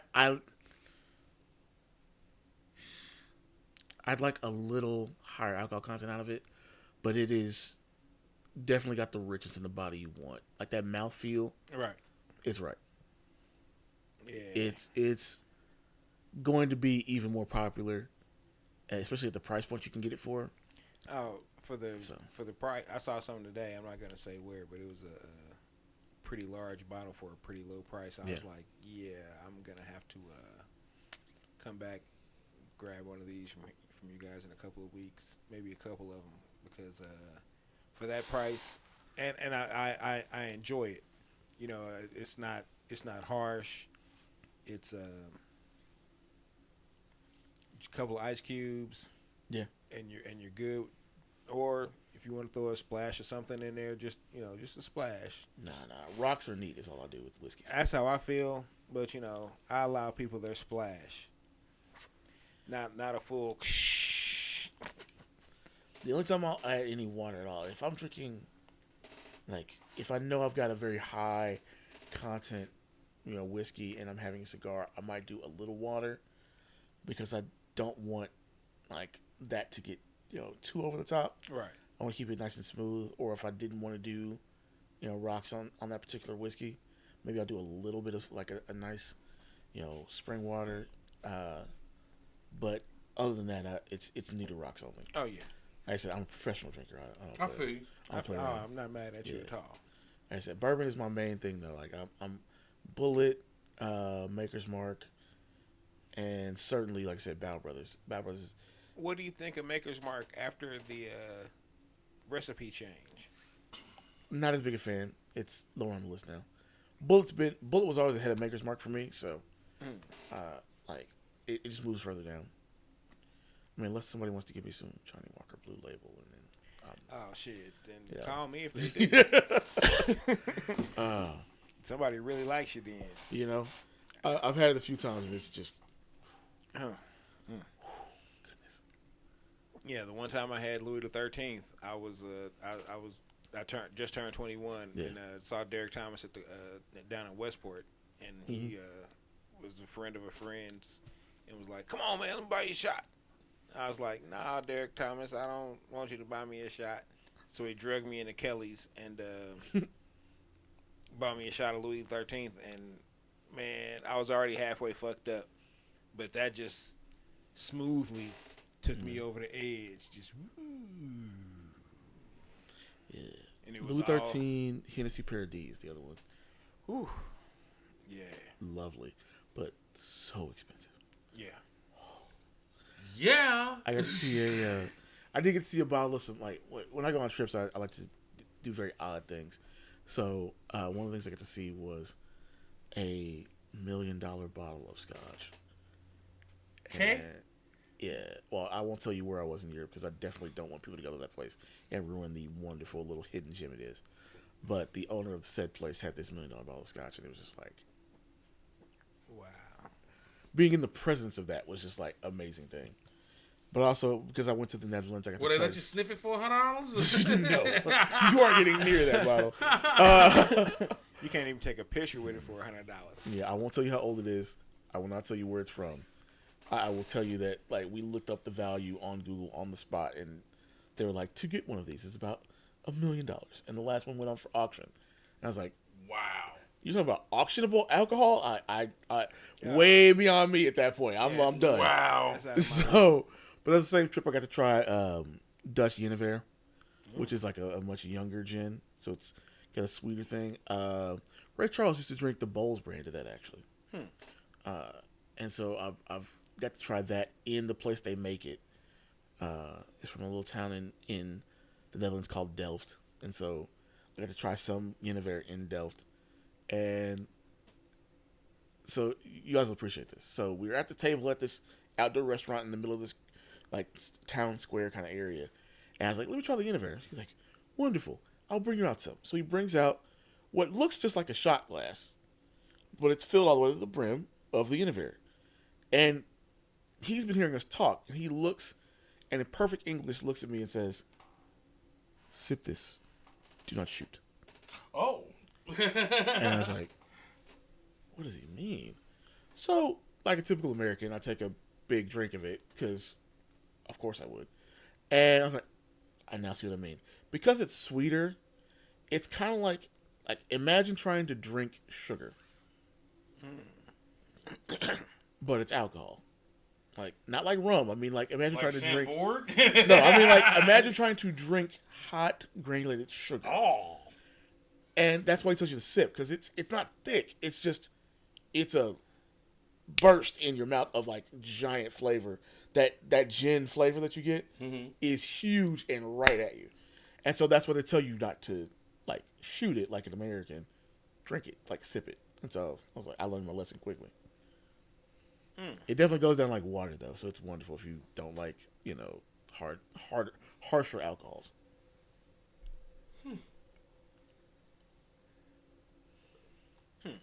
Man, I told you I know a little bit of everything. Oh yeah, I didn't doubt it, and I definitely appreciate you coming by tonight, man. This has been definitely one of the more informative and fun episodes that we've done so far. Happy to do it. It's been great. So we'll definitely be bugging the shit out of you about coming back. Of course, absolutely. I mean, full disclosure, seeing you do your thing with these podcast networks for years and maybe I was like, yeah, man, it's time for me to do something like that, like, and seeing your growth and expansion, it really made it feel comfortable enough for me to feel like, yeah, we can stick our feet out, stick our toe out here and do this thing, man. So absolutely props to you for setting the example. Man, I'm just a dude from Grandview, man. I'm just trying to make it, man. We failed a lot of times. I have personally failed in doing this stuff a lot of times, and it's just taking the process and refining it. When I was still a blogger, we did a piece where what's your favorite hobby, and I like to ape a line from James Bond in that, resurrection. You can get me down, but I won't stay down. No doubt. And I will fail, but I will be back every time. And so I just had to learn how to refine the process to get to this point. And now, now it's just planning. It's taking the extra step. It's taking the extra moment. I wish I had the setup you guys have.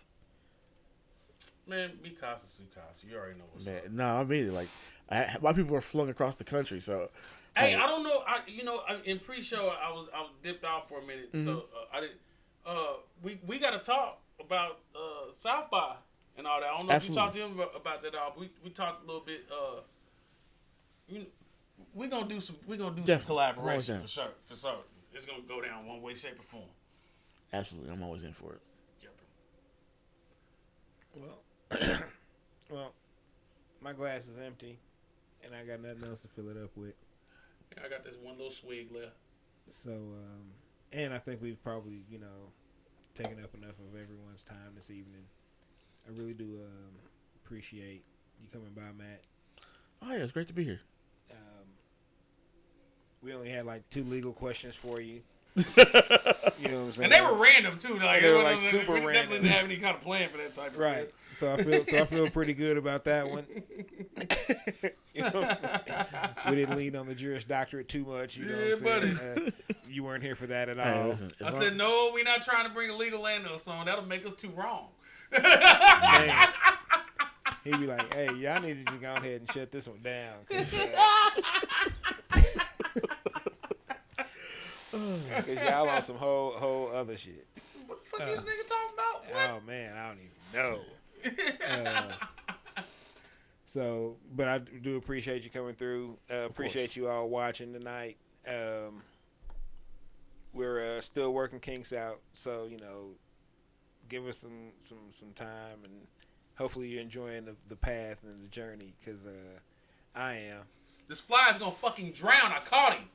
Oh, Can I plug a couple things before we get out of here? Oh, please do. Please do. I was just about to get to that. Oh, yeah, absolutely. Right. So, first, please come check us out over at the Metropolis Podcast Network. We are on all your favorite digital streaming sites: Apple, Google, Stitcher, iHeartRadio, Pandora. Apparently is now working on Pandora.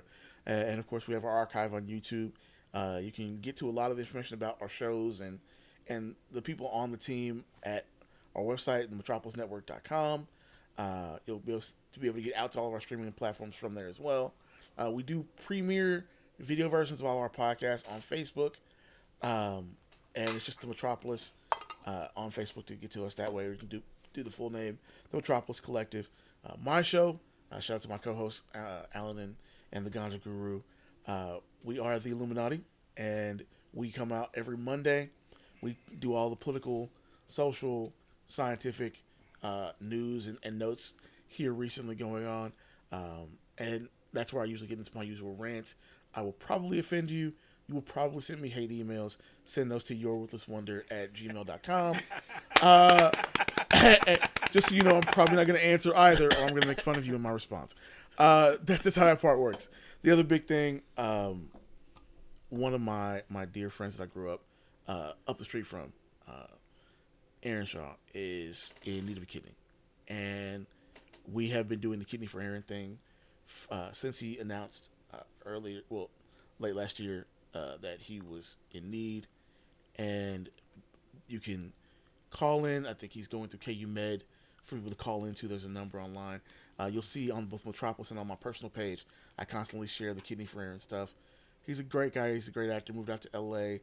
Has literally been, honestly, like you have, one of those people that's been in my ear taking care of me as a big brother for most of my life. And I want my friend to survive. When I was in the hospital these last couple times, a few months ago, Aaron was making sure I was all right. And I got to do the same for him. And, I wish that I could just give him my kidney and everything would be okay, to be honest with you. But tons of people have surrounded him with love and taken care of, things that he needs and whatnot. And just like I said, if you're out there, if you're a donor, please try and get yourself checked. I want my friend to be okay. And last, like I said, because I often say I'm not important, but I will say I did enjoy making this. It's my book. It took me 25 years to write this. And one of the poems in here, I literally wrote a week before you met me. Word. That's how old some of these are in here. But I didn't put any of the dates in. I didn't tell any of how some of these were made. But it's a collection. It really is a collection from across my life of different poems that fit into the theme. I got more I'm going to put out. I'm working on a second book now. But it's called Stories I Told Myself. And it was one of those things about being an only child that you end up talking to yourself about different things. And so when it came time to write a book, it felt like that was the right thing. That these poems were the stories I told myself. Sometimes it was just random creativity. Sometimes it was really about me or somebody that I liked or knew or was involved with. But it came together to make this, and I had to conquer my own fear of other people reading what I wrote to make it. Because I think that's what it was. If I could share a poem with you, it was easy. If I could, do it to impress some girl sometime, simple.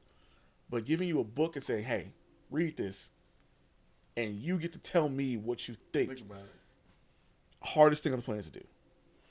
I'll even say it's harder than writing music for an album, because you can at least lean on the music at some point. It's just my words. It's just out of my head. Ideas, yeah. Yeah, and we put the courtroom Matt Williams to the side. We put the podcast to the side. We put all the stuff the other way. You get to look in my brain at where I was at this point and judge me. It was just sent fear into my body, but I knew I had to do it, and so I did. I brought it out on August 4th last year, which is both my paternal grandfather's birthday and for those folks that are from different parts of the South, the day we celebrate, like people celebrate Juneteenth out of Texas. And so my mom's from Joplin, Missouri. She's a August 4th person just like that because of it. So it was that I went out like that, and I'm working on my second one for this year. So it's gonna be a different one. It's called Me and Her, a love story. It's some of my love poems I've done in a theme, and they are done in a little black book. So remember all the little black books? Yeah. That's what that's the gimmick for the book. It's gonna be about that size, a little bit bigger. Fresh. Yeah. Well, we'll definitely bring you back for that, man. Appreciate it. Maybe get you on. I mean, I know you don't perform that often, but maybe get you to pop off a few excerpts. I tell you what, by then I'll definitely do one. All right. That's what I'm talking about. Yeah. Next time I got you. I'm gonna semi-hold you to that. Pulling that favor out right here. You know what I mean? But if I'll give you two, I'll give you an old one and one that's gonna actually be damn straight. I'll take it off. Oh. Hell yeah. And I'd like to hear some more of your anime characters' story. Dude, yeah, shit. Just took our own concept and mastered it. Yeah, go ahead and develop that a little bit more. That'll be shit. I'm ready to buy that. I'm looking for that on Crunchyroll. Yeah, I'll link you up to an old blog piece where I talk about some of the projects I stopped, because some of those are like hero-based stuff. I think you'll like those.